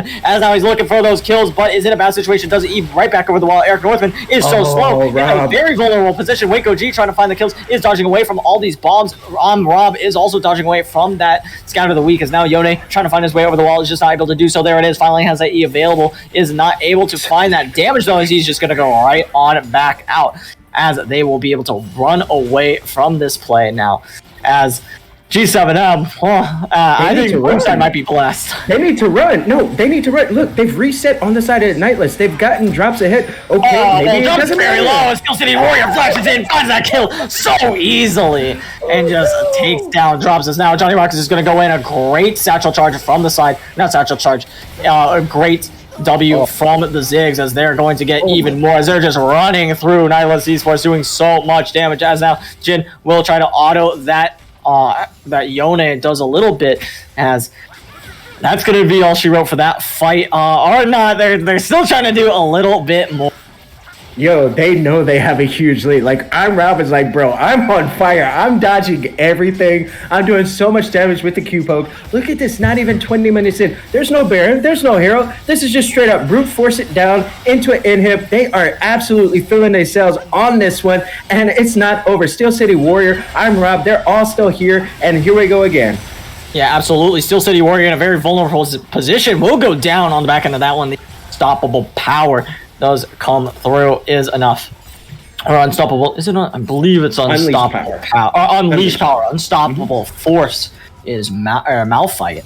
So that's why I kind of got a little confused there. Also, that is Satchel Charge on Ziggs' W. Don't know why I just freaked myself out about that one, as we're going to see this Graves take away that red buff, as I gotta say, G7M are just doing so well in game number 3.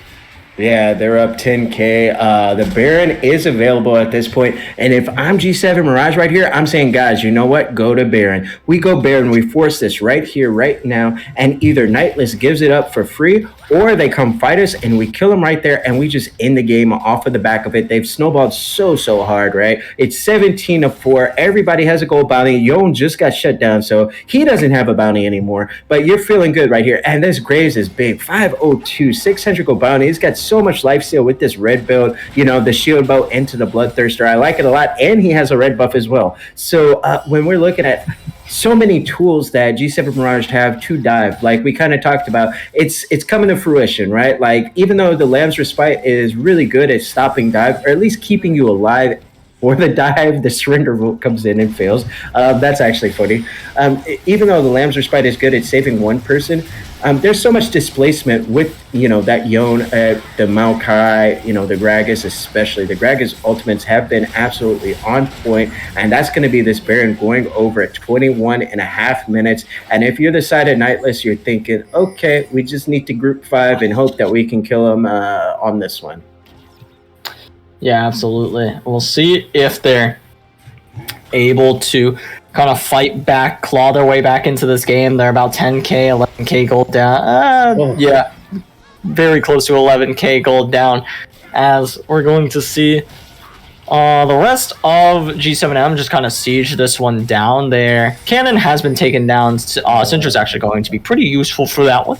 Just able to pick that one up and take it away, as now Kindred and Camille not really in a position to help the base at all. I don't agree with this split push right here. When you're going up against a Baron, this isn't the time to make people come to you. They're not going to, at least, I mean, not at this elo.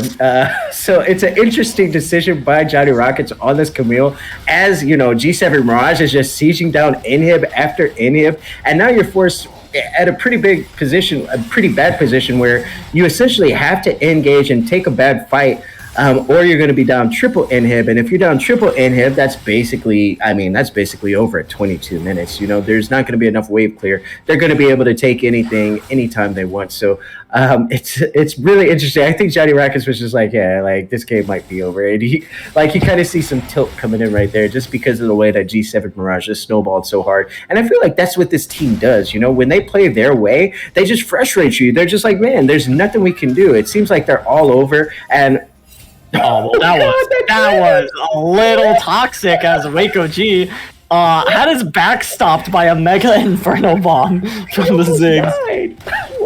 Yeah, he did almost die. He's very low at the moment. He does back. He was like 100 HP or 100%, and he's like 25% now off of that R. Well, he's got death cap, so that makes sense. I wasn't expecting much damage off of that R right there. That's crazy.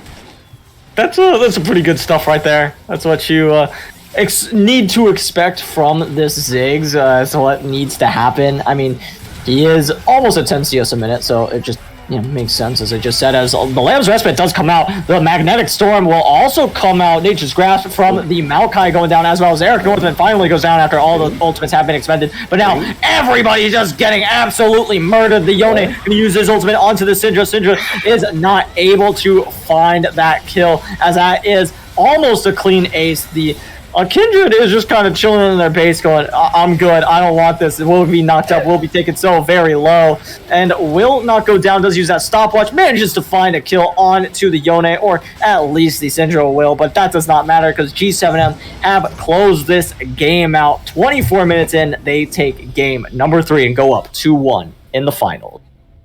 Yeah, right here in the finals, G7 Mirage take a commanding lead, going up 2-1 right here. And they said, hey, you know what, Nightless? Anything you can do, we can do better. You finished in 33. We're finishing in 24. Top that. You're down 13K at 24. Not even 25 minutes. Let's go. G7 Mirage looks so good right there. And off of that back of that game 2 loss, they just came back and said, you know what? We're going to go ahead and put our foots on their throats right here. And now Nightless back up against the wall. I believe this is match point. This is a BO5, right? Not BO7 or something, right? It is a best of 5. So okay, I just wanted to make sure. Like now, G7 Mirage is sitting at match point. So Nightless, I hope you got something up your sleeve. I hope you got a way to stop this momentum that G7 Mirage, just started right there with that big snowball. Hopefully, it doesn't continue into this next game, but we'll see. Yeah, we will in fact see, but before we see how that one ends up going, we're going to go ahead and send it over to a quick break. I know these teams are antsy to get into game number 4. I'm antsy to get into game number 4. Before we do that, we'll be right back, so don't go anywhere.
And welcome back to the analyst desk.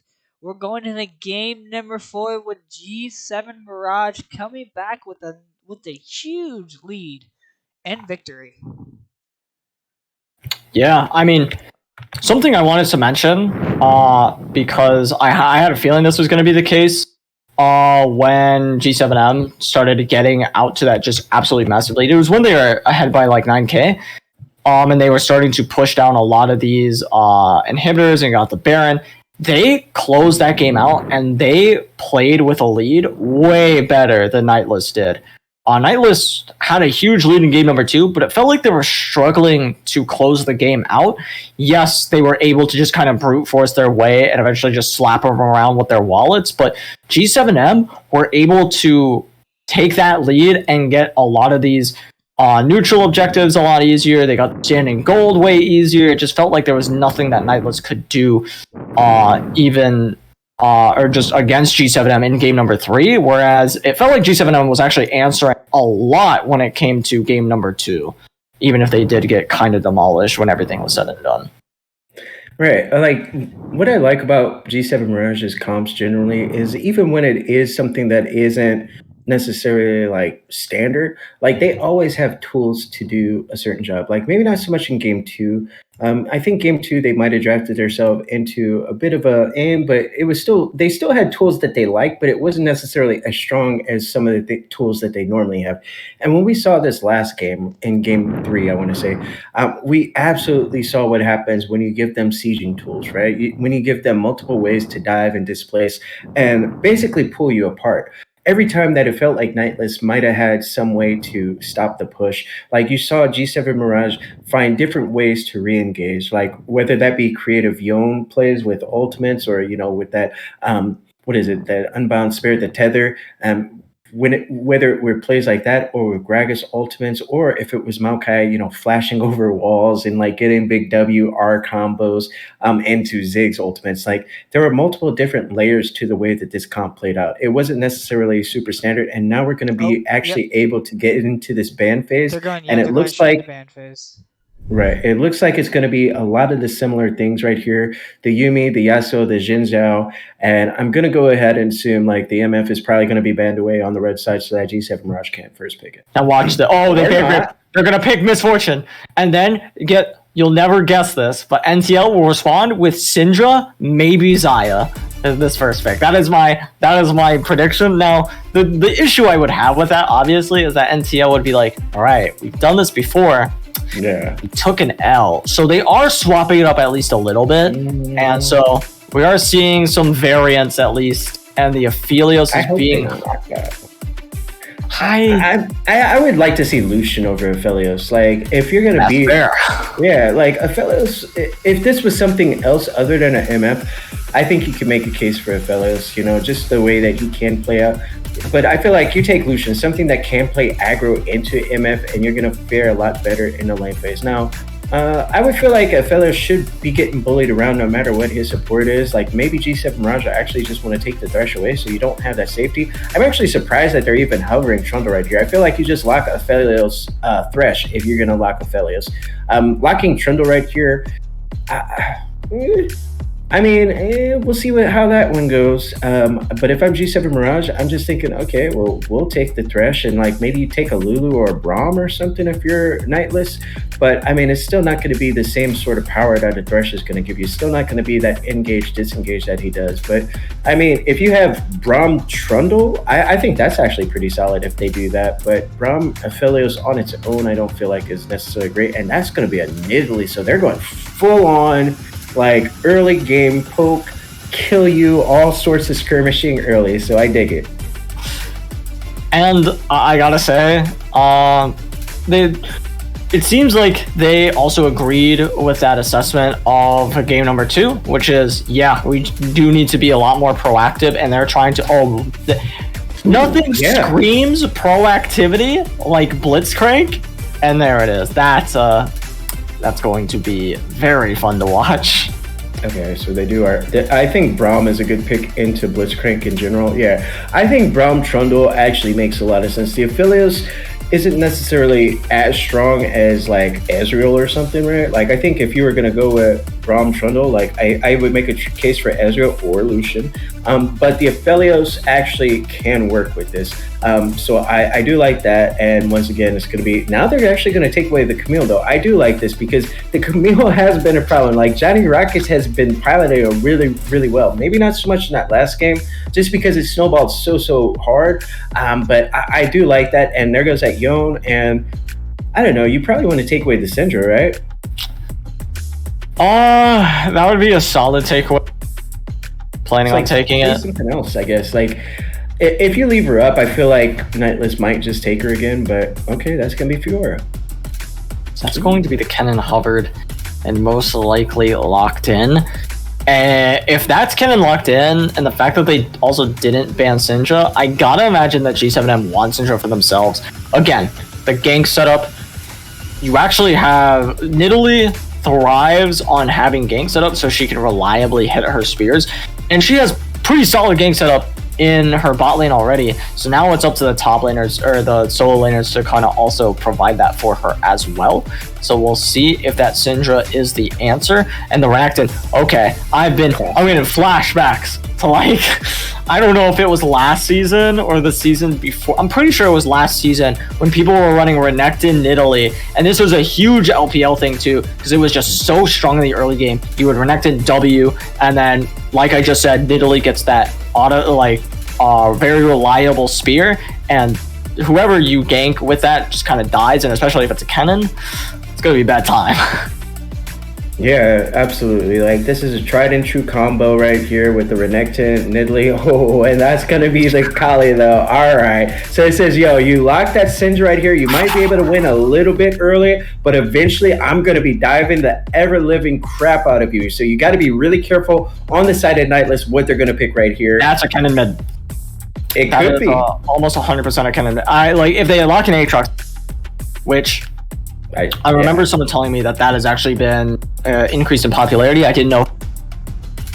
But apparently it is something that people are considering in higher elo, as we see here, the Kennen being locked in. So we'll see how that ends up doing. And when your back is against the wall, that's when they're going to go ahead and bring that one out. And I got to say, that is a very brave decision. I mean, I do like Kennen's damage though. Like that Q, when you're maxing Q, like it's pretty impressive. And it comes out of nowhere, like especially when you W right after, you get those stacks up. So like Kennen is pretty nice, and they have a nice little team fight sort of lock you down thing in place developing with Kennen, Trundle, Braum, and now Aatrox. I think, their comp works. I feel like, I would still like Ezreal a little bit more here. And at the same time, like, if you're going Aatrox, I feel like, I think Kiana would have been good here into Kali. You match it fire with fire. You just say, you know what, whoever gets ahead, you just start snowballing. But Kiana would work well here just because you're looking at Kennen and, the Braum as well. So you get the supreme display of talent into a slicing maelstrom, and you get a huge wombo combo. And also you would still be able to have big kill pressure on the backline on that MF as well. So and if not Kiana, then what else could we go? I mean, Annie could work, Vex could work, either of those sort of mages if you really, really wanted a mage, and you'd still be able to actually bring Kennen up to the top side as well. And I think it would make the comp, a little bit more potent. Right now, I think it's good, but it has like some sort of pieces that are like, they don't necessarily fit as perfect as they could, Like, I'm nitpicking basically. Yeah, absolutely. I think it's good though to nitpick, especially in something like LTS where these more minor mistakes can make or break a game. I mean, I feel like that's what we saw a lot of just in these past games, as well as just these few very small things building up over time, either to snowball a game away or to, in the instance of the first game, something that just very small mistake swings it right in the favor of the other team.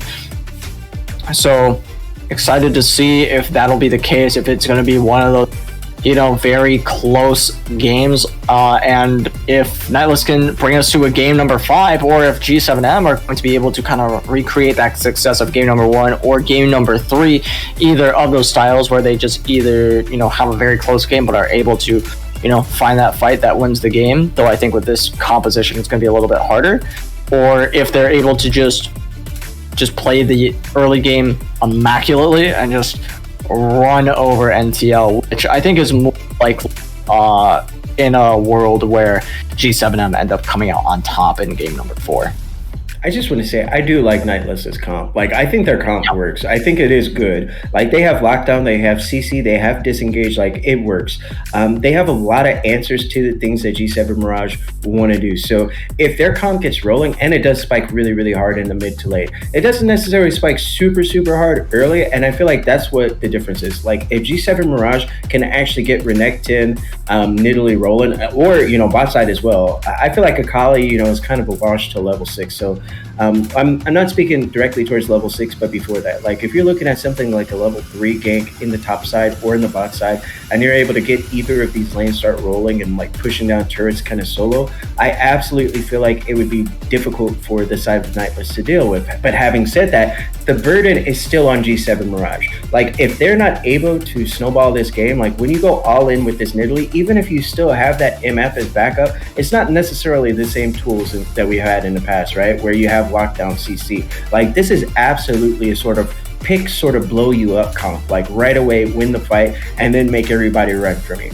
So if that is ever not something that they can do, then Nightless just wins. And when you're looking at the answers that they have with the Braum to the bullet time, even though they don't have the CC that they had in the other games, it's still going to be able to be blocked by Braum just putting up the shield. So I feel like Nightless, even though their comp isn't something that, like, I feel like they're probably like maybe one piece that I would change around, I still feel like it's really, really good. And I feel like G7 Mirage, maybe in this one, they might have drafted themselves into a hole, but at the same time, like we talked about before, they do like playing these sort of comps. So I just want to see if they're able to do this. Like, if they're able to execute this comp right here, I feel like that's actually more impressive than any of the other comps that we've seen, because I feel like this one, especially with Nightless drafted, it's going to be really hard for them.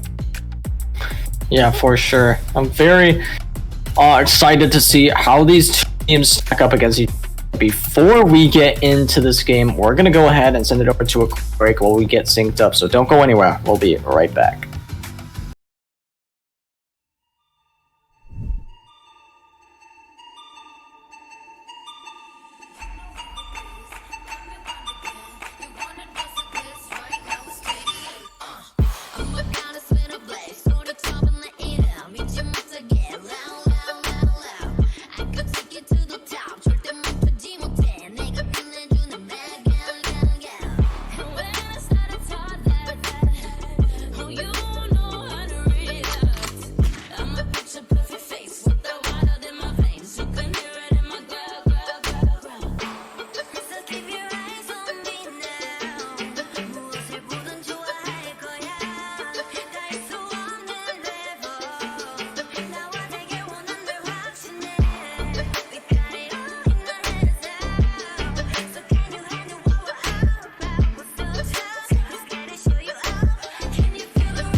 To game number 4 of the LTS finals.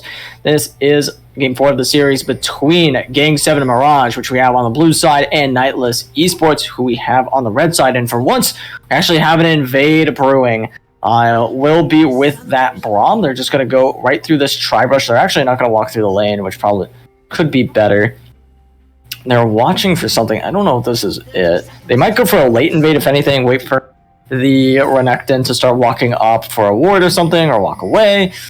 They're probably not going to be able to find this because the Renekton is just kind of sit tight. Should be a-okay. There. Yeah, Misfortune's like, where is everybody? Because they're not walking in through bot, because I would have seen them by now. I just checked that bush. As they will start walking in toward... I don't know what this is supposed to be. I don't think this is I don't mind it. I like it. Like, so with Braum, you have that concussive blow stack. All you got to do is land one thing, and basically you kill him early. So all they were doing was taking a safe play. They're saying, hey, you know what? If Heket Maskov wants to, like, walk up, or, like, maybe we spot him out, maybe he goes into the tri-brush or something like that, we get an easy kill. They went for something that was super low risk, high reward, and they're still going to do, a standard leash.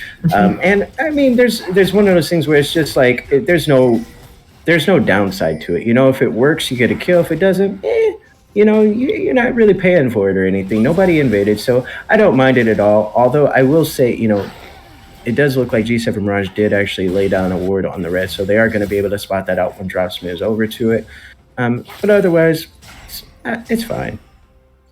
Yeah, absolutely. As we're going to see how this top lane matchup ends up going. I imagine Renekton wins this at around level 3. If he wins 2, though, so he won't have that. I'm pretty sure he would go W second level. And to see what he ends up opting for, that just makes the most sense to me, is he actually opts for Bison Dice instead. So now Johnny Rocket's trying to look for the damage as well, but he takes an auto, and that is actually a pretty pivotal auto, or could end up being a pivotal auto. Does force out that pot from the Aatrox. Now, the hook, so close to hitting that Braum. Yeah, no more pots in the top side. They both burned everything, and it looks like Heket Maskov comes away with a nice HP advantage right here. So Johnny Rockets, he's been playing super aggressive. Okay, here we go in the top side. Everybody's here. As Italy does show and goes, oh, hey, I'm here as well.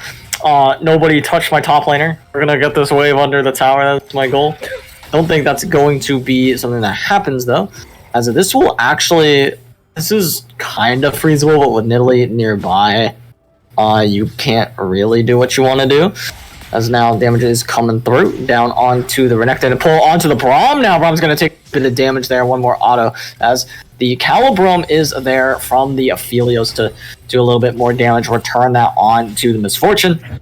And so everything starts calming down a little bit. The Akali going to have a rough time in the early game. Man, the Ken damage early is pretty good. QW, and bam, you get chunked down quarter of your HP right there. And this wave in the top side is still frozen, so I think Nidalee probably going to have to come back up. Just because the way it's going, it looks like it's going to push it again, and then Johnny Rockets will probably freeze it again. So they're going to need some help up here on the top side if you're Heket Maskov. Oh. Yeah, as Johnny Rockets is going to take a good bit of damage. Heket Maskov is finding the better of these trades. Will not be able to dive quite yet. I don't even know if he can really dive if he hits level 6. I think he has to start snowballing a little bit harder.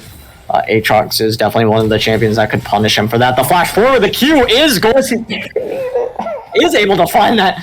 Not quite a dive, it's like a half dive.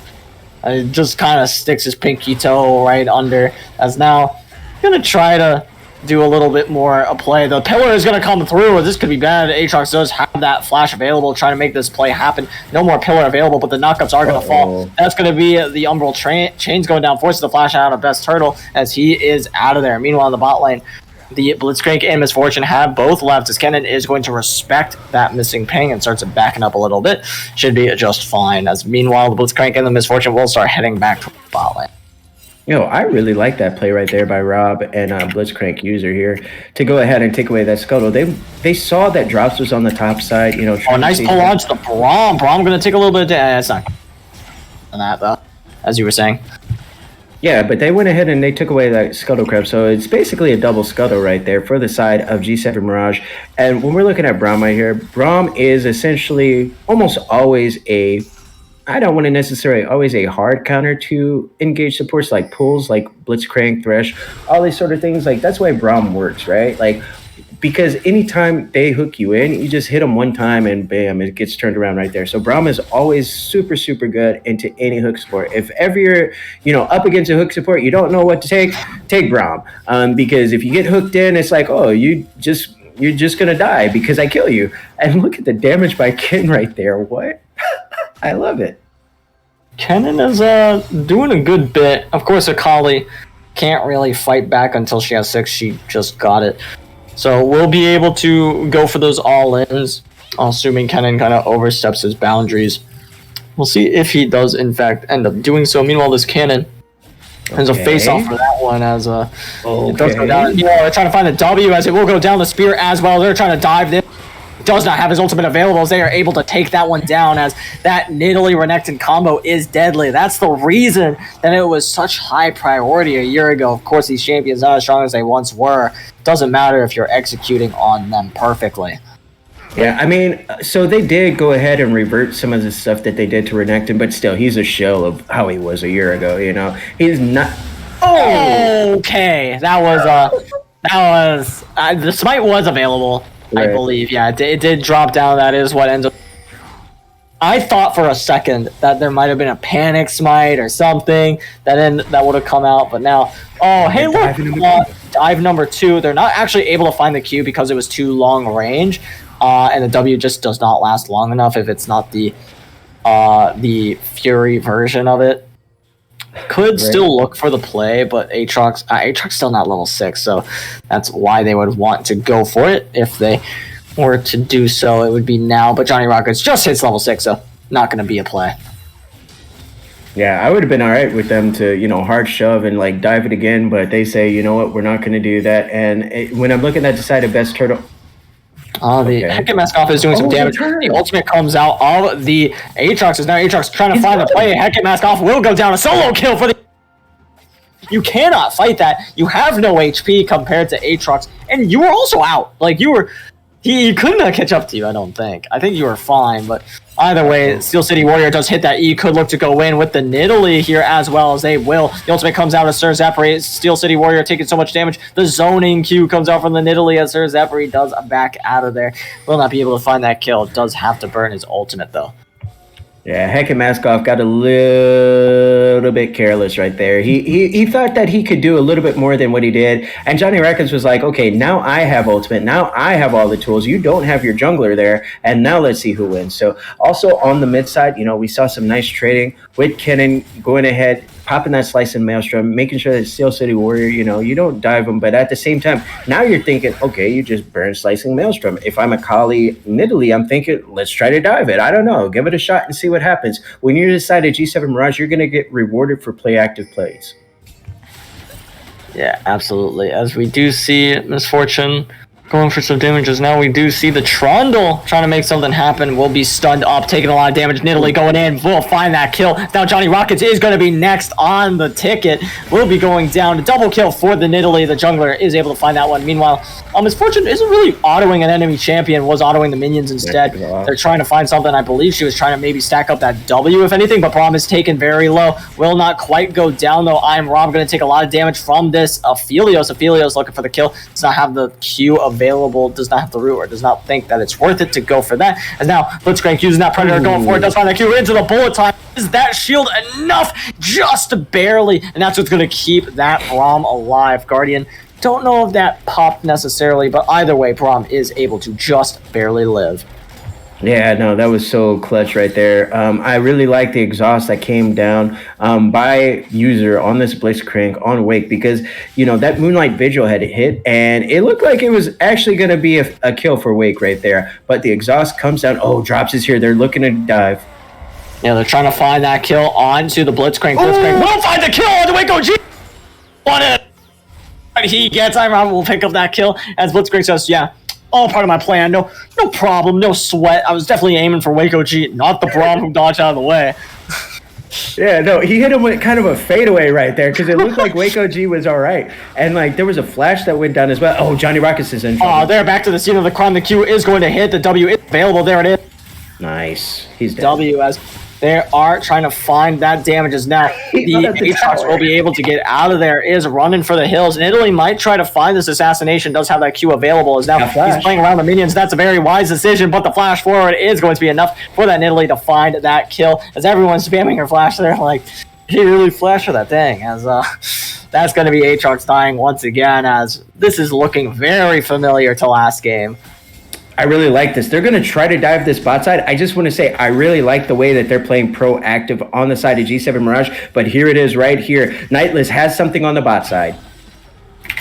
Yeah, trying to find this play as the hook onto Kennen as Blitzcrank, the dodges from the Braum are impeccable. However, that seems to be screwing over the rest of his teammates, as he said, it's not my fault you guys aren't dodging away, as now the Trundle is trying to run away, but now the Akali will go back in. A nice ultimate, though, from the Braum, but the ultimate from Ophelio swings wide on Rob. Will find one, bolt time will come down. That Braum shield will not save that Braum. Chair falls right on top of him. That's gonna be how it feels, as the shield was just not enough. As the Aphelios is running back towards his tower, is staying under it for now, but I do not think he can stay there. I don't think it's safe. Yes, Sir Zephyr has teleport. Would it be enough, though? They don't want to find out. Not. No, there's absolutely no way it's enough. They would dive that 100%. Even with Slicing Maelstrom, I feel like they would still dive it, just because Exhaust is coming up for this Blitzcrank here. And, I said it in draft. I said this comp is definitely a lot harder to execute. They're making it look easy, though. This comp is not easy. Like, you play this in solo queue, I guarantee you it's not going to look like this unless you're like, an LPL Challenger squad. I mean, you play this in like LAS, right? Like in the Gold League, and it's not going to look this easy. Look like this, no. If you get outplayed on a micro level, or if you go in, or if you waste your abilities, if you like try to queue, say you're ganking top lane as Nidalee, if you queue before that W comes out, or say maybe you don't time your Q well enough, because you gotta be on comms, right? So if you want to try to get that max range Q off, it's gotta be timed with that top laner as well, as they're gonna have to give up this dragon. Funny enough, because they're just not in a position to contest this. They're going back in, trying to find the fight right after, though, as they think it's willing to go in. Slicing Maelstrom is coming out, trying to find that damage. Now the Umbral chains onto Akali. Akali is taken very low. Meanwhile, they're going back in. They're just doing so much damage. They're rinsing through this team, as now the Blitzcrank pulls Johnny Rockets right on back in, as now under the tower, there's going to be 2 low health bars waiting to be collected. Sir Zephyr in a bad position, will be able to dodge away from that Nidalee Q, but they're able to find that dragon at what cost? Only 1 kill, so that's pretty worth, but they are probably going to have to give up this tower as well, and that's not going to be what you want to see. G7 Mirage is looking almost clean. They gave over a dragon. They gave over 2 dragons, right? But other than that, and 1 kill. But other than that, super, super clean. The way that they are out-rotating Nightless right here is making it impossible for them to find a way to catch up, for a way for them to actually get back into this game. Because every time it seems like maybe they have, a pick or something, you're seeing, this Blitzcrank come through. You just turn the fight around with that hook, and now they're contesting the actual jungle right here. And if I'm Eric Northman, I would be really, really careful about this, just because you are down so much gold right here at 13 minutes. Like, this is a big gold lead. It's almost 10,000 gold. I repeat, almost 10,000 gold at 14 minutes. This is a really big lead for the side of G7 Mirage. They still need to make sure, though, however, that they aren't playing.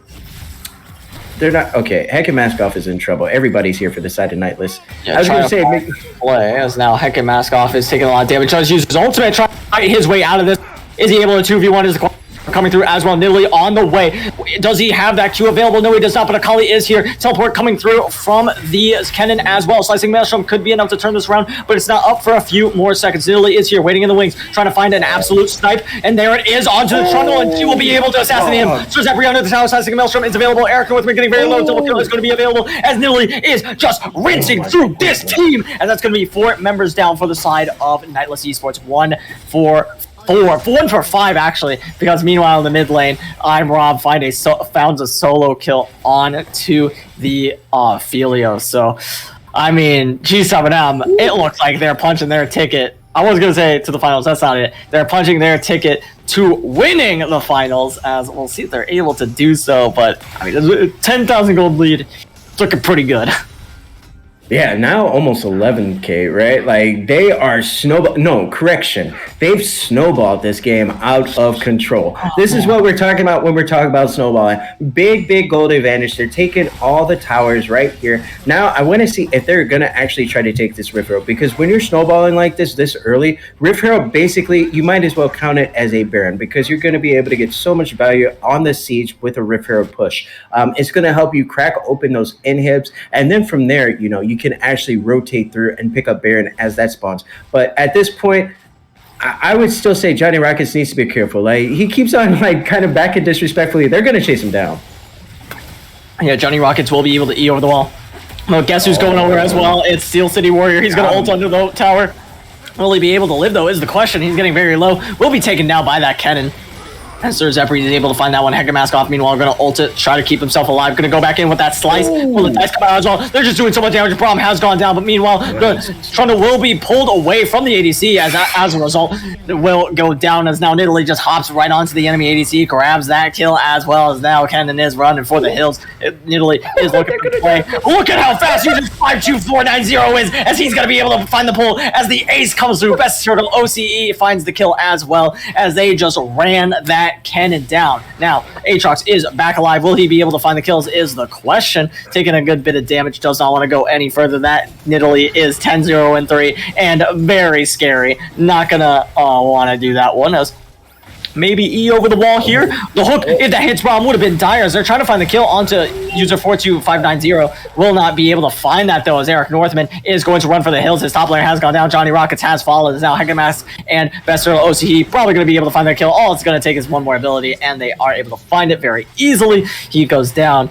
As now the Aphelios running away, says, yeah, I have no team. I'm not going out there. As Trundle is sitting in the base, pondering his life, trying to find a way out of this, or maybe waiting for an item. Yeah, he's waiting for Divine Thunderer, as it's going to be those item spikes. That's going to be the only way they're able to find it, trying to find these bounties as well. I mean, it just looks so dire for the side of NTL. It looks dire for them, but it looks really good for G7 Mirage. Yo, this Blitzcrank with the Predator just went super deep on that dive. Predator's in, gets the hook, gets the kill on the cannon. They escape with their lives. Then they turn it around again on the Aatrox. Johnny Rockets trying to pick up something on the back end. It's not helping, though. It's not happening. Best Turtle on this Nidalee, 11-0-4, 700 gold bounty is absolutely out of control. Got 25 stacks on the Magi's. What? And now we're looking at a 23-3 kill lead for the side of G7 Mirage. They're up 20 kills, bro. 20 kills. Like, what? Yeah. That's crazy. It's not even 20 minutes yet. No, it is not. It is not quite there. We're about a minute and a half away, and the fact that 15k gold lead is ridiculous as well. Johnny Rocket's taking a lot of damage. Oh, if that Q hits, Johnny Rocket is probably dead. He might be dead anyway. Now Steel City Warrior going in will be able to find that kill all by himself. Meanwhile, Sir Zephyr trying to stay alive. Should be able to find a kill, but what a guy. User 42590 going to be able to take up that tower. Steel City Warrior is allowed to live and starts running away as a result, as they are out of there. I dig it. I like what this Blitzcrank is on fire, right? Like he's diving people, he's tanking for you, he's hitting the hooks. Like Steel City Warriors getting fed off the bag. Blitzcrank is like, yo, stick with me if you want to get fed. I will get you, some nice food, right? And it's basically Nightless' steak dinner for the side of G7 Mirage at this point. And they're going to go ahead and pick up that Rift Herald. And look at this. The Baron is up in 40 seconds. This is actually crazy. They're going to try to get a Baron Herald push right here, I think. And if they do that, like there might be some sort of like off timing. Johnny Rockets. Johnny Rockets was not in that bush, as he's able to try to find his play with his ultimate as he. Okay, he just kind of stopped moving. I don't know what happened to flash forward. They're not giving up on this play. They probably should. Akali is telling. They're still going, though, as now Johnny Rockets is going to be pulled in, as he will go down. So they're just going to all die. Wake OG trying to find the play as well, but he's not so long for this world. Meanwhile, I'm Rob isn't even here as he's pushing down those inhibs as the rest of NTL just get absolutely massacred, as now they are going for the end, looking to end this one out, trying to find their Win, trying to find their trophy. Should be able to do an easy job of that now, pushing down this tower in the bot lane. Trying to go mid lane as well. Misfortune is taking that one down.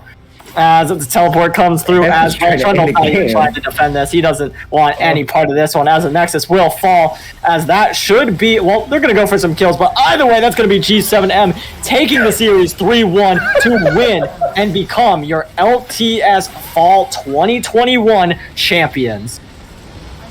G7 Mirage. I believe this is back-to-back trophies for this squad, if I remember correctly. Hyper impressive. Like I said, if they pop off on with this comp, it's impressive. And absolutely, I am impressed. I am thoroughly impressed right now by this squad. They look so good in this game. They took it to them. It looked like they could do no wrong at that point.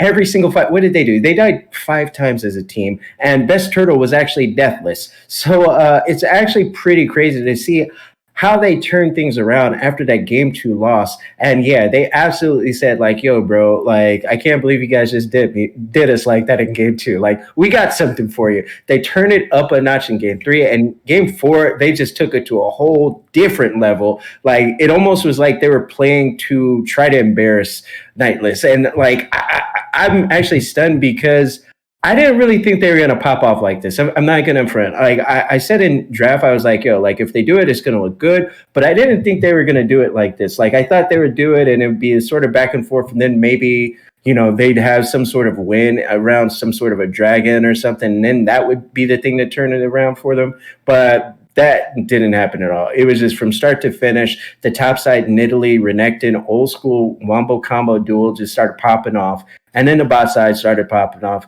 And then the mid side was like, hey, I want to get into it and get into it. And like he's roaming around popping off. And now everybody's fed on the side of G7 Mirage. And it's like, well, if you're Nightless, you're like, well, I guess we don't play the game anymore. I don't know what else to do. That definitely seemed to be the case. It also seemed like there was a little bit of a it seemed that they maybe gave up towards the end for Nightless Esports, which does suck because I feel like they were playing really well in their previous games. Like game 1, game 2, they obviously did so well. Game 1, they just came up a little bit short. Game 3, yeah, it was a little rough for them, and I feel like their mental may have been a little bit boomed after that. I mean, and after you do take after you come off a pretty significant loss and then you lose your early game against a strong early game team, it's really hard to mentally come back from that one. But that's the key to a lot of these games, is being able to stay mentally in it, and that can separate, you know, a team that can come back from like an 11k gold lead from a team that just kind of slowly fizzles out, because it's not impossible, right? It's highly improbable, but it's not impossible to come back. No, absolutely. And in game 2, right? So G7 Mirage actually, I don't want to say they got stomped in game 2, but they definitely lost pretty badly, right? And they shook it off. And in game 3, they came back, and I would say they really took it to Nightless, right? Like like you were just talking about, like Nightless needed to shake it off and have like that mental whatever. Like G7 Mirage absolutely showed it, because they got smashed in game 2. And then in game 3, they turn it around. They say, hey, you know what? Like, we're going to play our game. You're going to have to play our way. And every single time that they did that, it was essentially, you know, we just saw that they were on a different level when they played their game. And hats off to G7 Mirage. Nightless, like, you looked really good. But, I mean, G7 Mirage just turned it up a notch. And that's really tough to deal with when, you know, you're up against a team like this who's firing on all cylinders in this finals. Yeah, absolutely. I don't know if we're doing an MVP of the series, or if we're just going to, or if we're doing an interview, or if we're well, I'm trying to see if we can do an interview, but sadly I do not have the MVP thing set up because it's not working for me. But the sad thing is I can't at people, so I can't ask Cyclone to give me the word. That is unfortunate. I don't know why Discord decided not to let me at people, so if someone can at him real quick, that'd be great. At which one? At either Cyclone or Ravensman. It looks like those, or Mako. Those are the only ones online. All right, I will go. Maybe a moderator can help me. I don't know. I will see. Or you can give one of the caster role, and we can pull the captain in here or something. Yeah, I'll check with them uh just real quick. But if you guys want to go ahead and keep talking about like Yeah. Uh, so one of my things is, first of all, I got proved wrong by the Nidalee. I personally don't like Nidalee jungles. I don't know why. Every time I have a Nidalee jungle on my team, they always feed. But I guess it's different Well, in high it's elo. different high elo, right, Yeah. right, right. Also, It's a lot different high elo, yeah. I have to say, Nidalee did do a lot of damage. Nidalee did get 11 kills, never died, but she got carried by her Blitzcrank. That Blitzcrank What? was He was everywhere. good. I He mean, that's a spicy I take, I didn't guess. say he went predator, he was writing them down, he was landing hooks up the walls. He saved his misfortune countless times from dying just by hooking. Right. No, Blitzcrank played like absolute. I feel like Um everybody on the side of G7 yeah, Rush played really, really well. even Um, I think they had was the most deaths on their team was top lane, Renekton. Hecate. Renekton, Yeah. right? Yeah. Yeah, he died once solo to the Aatrox, and then the second time he got caught out because I believe it was something, it was like some sort of weird skirmish on the bot side, but yeah. Now, on the side of Nightless Esports, what would you change about their draft on the final game? I mean, the fellows is really the only thing I would really change. Or yeah. move the kin. You can move the kin to the top side and then take either Vex or Annie. But at the same time, like when you're Sadly, looking at Vex is Nidalee, banned, so you can't play what's that? Vex. Vex is banned until next Okay, season. so you That's just the only play reason why. Annie Yeah, then. yeah. I'll have to say, like playing, putting. I don't know. I personally don't like Aatrox at the moment because Aatrox I feel like is really weak at the moment. But I know that Renekton also feels the same way. But I don't know how the matchup between Aatrox and Renekton really goes. I've never really played as much. But I do know that Kinnan does have a hard time going into champions like Akali. I'm sorry, say that I again. said I do know Kinnan has a hard time going into champions like Akali. You might think it's an easy matchup, but it's Yeah. I mean, not. I don't necessarily mind it. Like the premise is fine. It's just that I felt like Kinnan and the top side would be able to basically. I don't want to say bully around the Renekton. Like it's possible, absolutely. Like this is generally why you take Kinnan there. But just at the same time, I feel like if you get an Annie there as well, you get a wombo combo essentially with Kinnan and Annie. Like not so much for lane, but more for this small skirmishes. Why I would probably take it. Like I get the Aatrox though. Aatrox is pretty decent into Renekton. It's kind of a skill matchup and everything. So I don't mind the Aatrox. I don't mind the Trundle. I mean, if you were trying to match them. In terms of jungle pressure, you absolutely could go for something a little bit earlier. I just feel like when I'm looking at G7 Mirage, the way that Best Turtle, was constantly getting a lead for Hecate Maskov, like I feel like Best Turtle put so much pressure on the top side of the map that it really forced Nightless to make decisions really quickly, right? Like it's like, oh man, now this top side is really snowballing. Best Turtle starts spreading the lead around, and then we see Blitzcrank and I'm Rob starting to feel themselves a little bit. They're like, yo, like we want to get in on this a little bit. There were some fights that were really, really close, and this is one of the things that I was kind of talking about with the Aphelios pick and draft. Like just because his damage early isn't necessarily super high, so I feel like if it were a Lucian or something like that, like you might be able to secure a kill a little bit easier. Maybe manipulate a Braum passive a little bit better to actually land some of those stuns. I will say I felt like Wake played it about as well as he could. Like when everything is going south, it's like, well, I'm just the 80 carry. What do you want me to do about it? Like I'm doing all I can at this point. So when it came down to it, it was just one of those things. G7 Mirage as a team, I felt, they knew what their identity was and they had a lot of synergy together. So I don't really feel like Nightless's draft was necessarily bad. I think their draft was pretty solid, actually. It's actually really good. Mm. It's just at the same time, like G7 Mirage had a small window where they needed to snowball, and they didn't just like walk through the window, like they dove through the window, they backed out to the window, they dove through it again. So it was actually super nice. Yeah, no, I have to say, I've seen a lot of Nidalees out there, and who this guy was insane on the Nidalee. Like the way he was playing it. But I have to give props to Nightly Esports in game two. Game two, they did show up and played really hard. And in game three, they played as best as they ability. They did lose, but I feel like they did give them a run for their money. I don't feel like the draft wasn't bad. I thought the draft was pretty solid. You know, they had the Kindred, they had the Row, they have the Syndrome, the Camille and stuff. I feel like G7 Mirage wanted to. They're like you said before. They're an aggro team. They like to fight and fight and fight as much as possible, so they can snowball like they did with this game and just roll over you.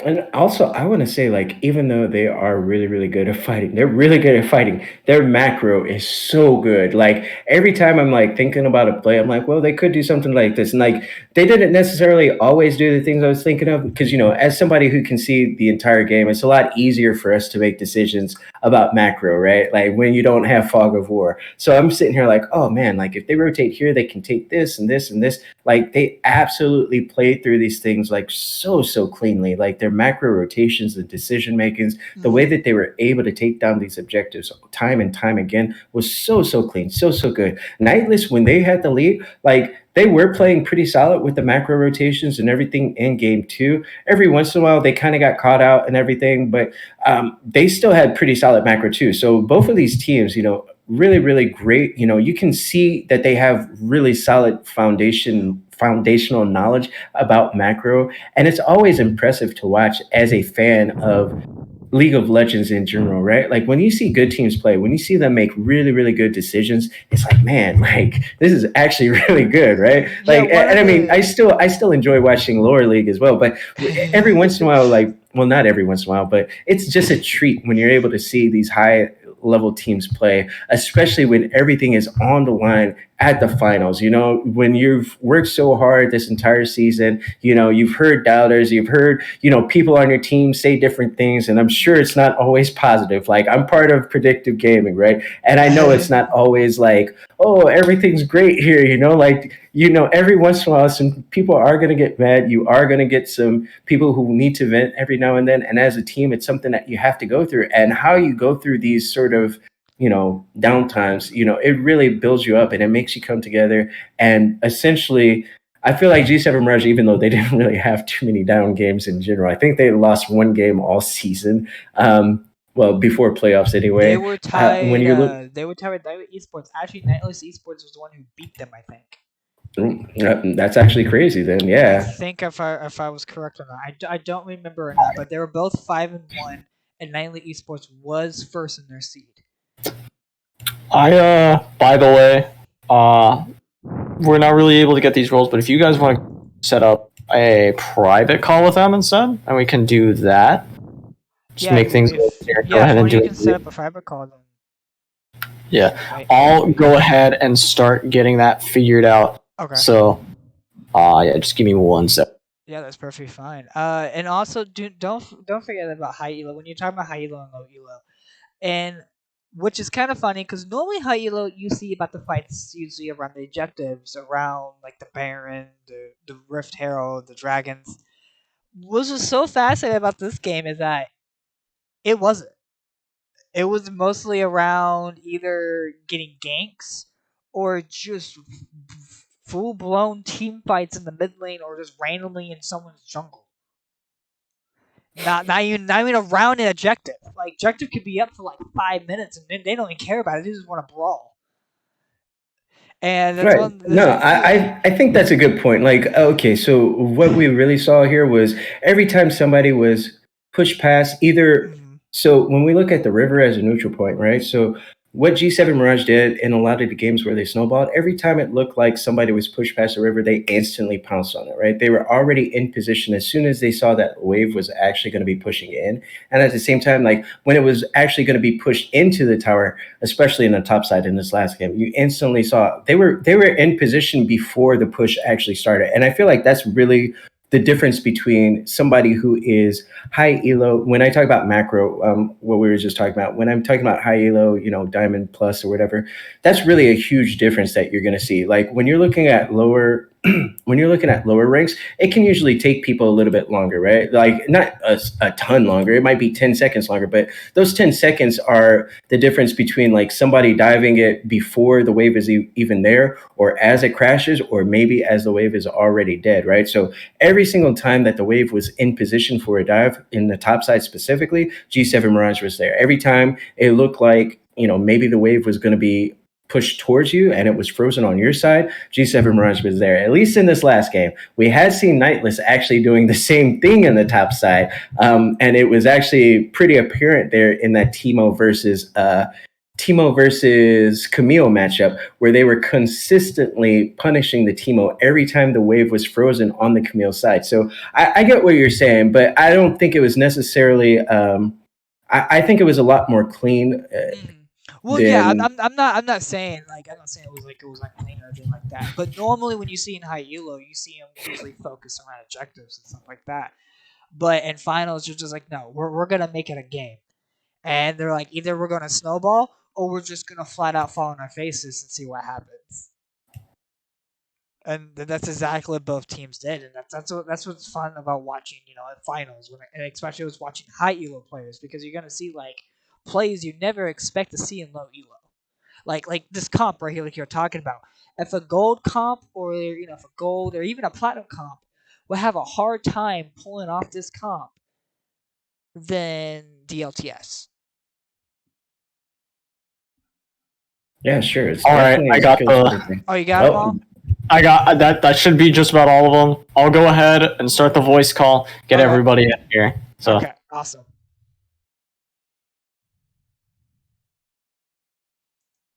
Oh, alrighty, everybody should be here. Hello, everyone. Yeah, coming.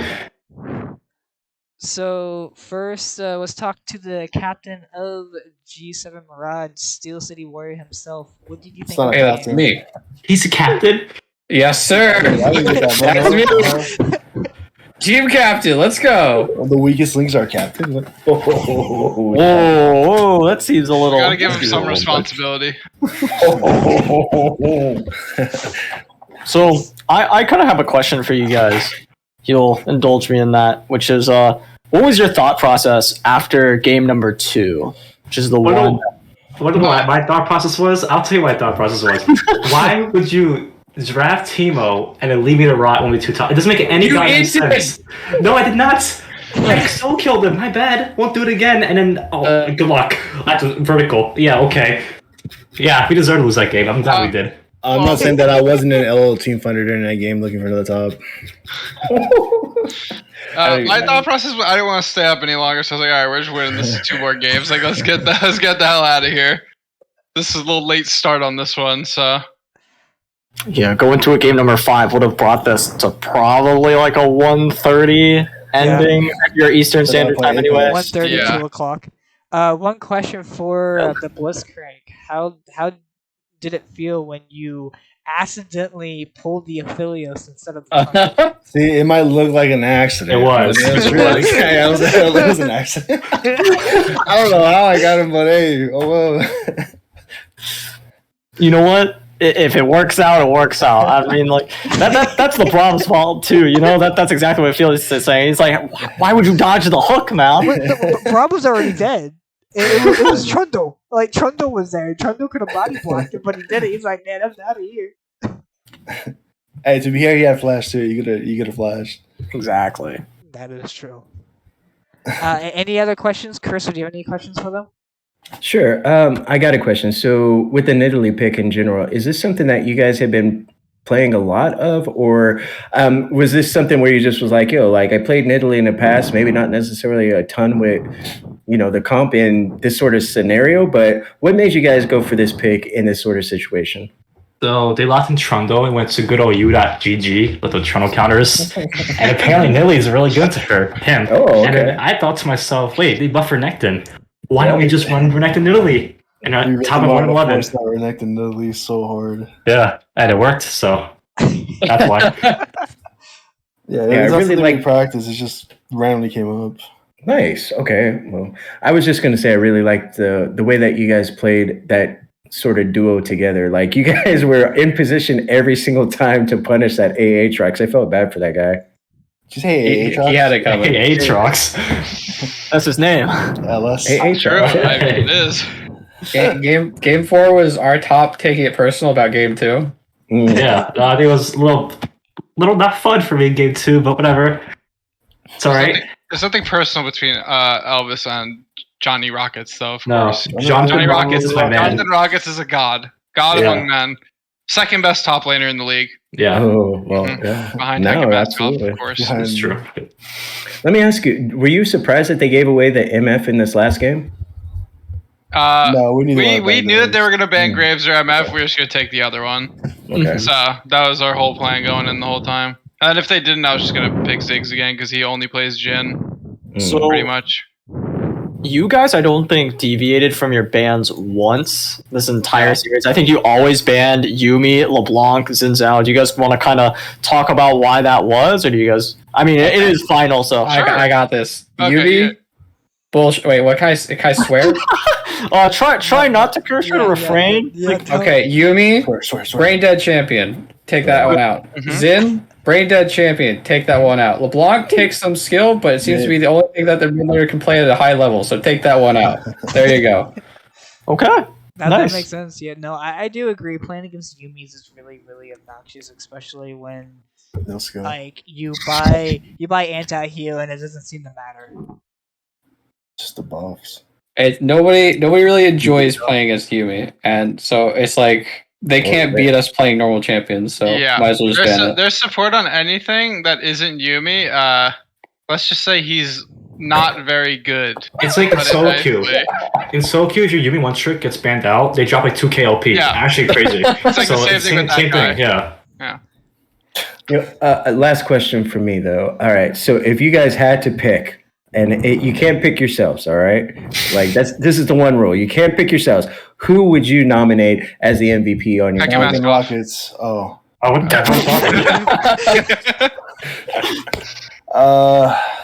I don't know. Jungler. Top lane. Probably jungle. Jungle ready carry. Yeah, jungle ready carry for me too. Then Yeah, I don't know. Yeah, that's it. I mean, What? Jungle did pop off in game number 4 there. I mean, that was pretty disgusting on the Nidalee, especially considering that you guys didn't put any practice on it. That's like even more nuts on top Wait, of that. hold on. How We don't practice at all. What practice? We literally show up for our games. That's our practice for That's the when week. that's when we theory crash. Just like my team. Yeah, we got the champ select.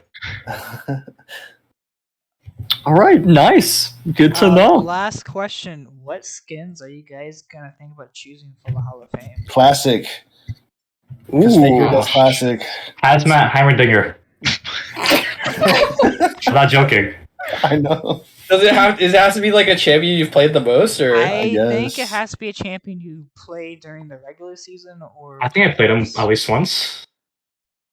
No, I haven't picked mine. I don't know. I don't know. That's up to Flip Chicken, Cyclone, and all of them. it'll be a random Syndra skin? I'll close my eyes and pick it. But Okay, I played him once. Any last remarks? Anything about being the champions of the LTS? Not only are we champions, we're also Here we go. back-to-back Damn champions. on. We You have guys are the damn Monopoly. one game. Like, yeah. Yeah, pretty much. We have a monopoly. I'm just waiting for Wake's response and like excuse this it, time. for other teams coming in next split, you're just fighting for second. I'm sorry. My bad. Our bad, actually, because we're all in it, you know. Our bad. Sorry. You're fighting for second. You fight for the honor to lose to us in finals. These ballers are so boring. Don't do Yeah. anything. Also, Nihilus Vale just AFKs, doesn't play the game, and then wants to crap talk outside every game and make excuses. We'll see what the excuse is this time for them. Well, yeah, we played them in a different league, semifinals. Yeah. Beat them 3-0. And they were like, oh, if it won't be a 3-0 if we had our full roster. Yeah, they were right. It was a 3-1. It wasn't a 3-0. Yeah, it was a 3-1, but Thanks to you know, Top. they just got absolutely crushed game 3 and 4. So whatever. Well, yeah. With that, we can end the Wait, stream cringe. soon. But thanks for joining us with the interview, and congratulations on winning the LTS again. Because like you Thank you. guys have said before, you're back-to-back winners. Can you make it number 3 next Yes. split? Yes. I want to see it to believe it. You will. It'll happen. You're gonna be the next TL. And just don't lose. Yeah, minus the Unlike international failings. But anyway, with that, guys, I hope you guys come back next split, and don't forget to tune into Valorant, the LRS on Sunday. I think it's their finals going on. Nah. But anyway, with that, see you guys. Bye-bye. Goodbye. That was so good.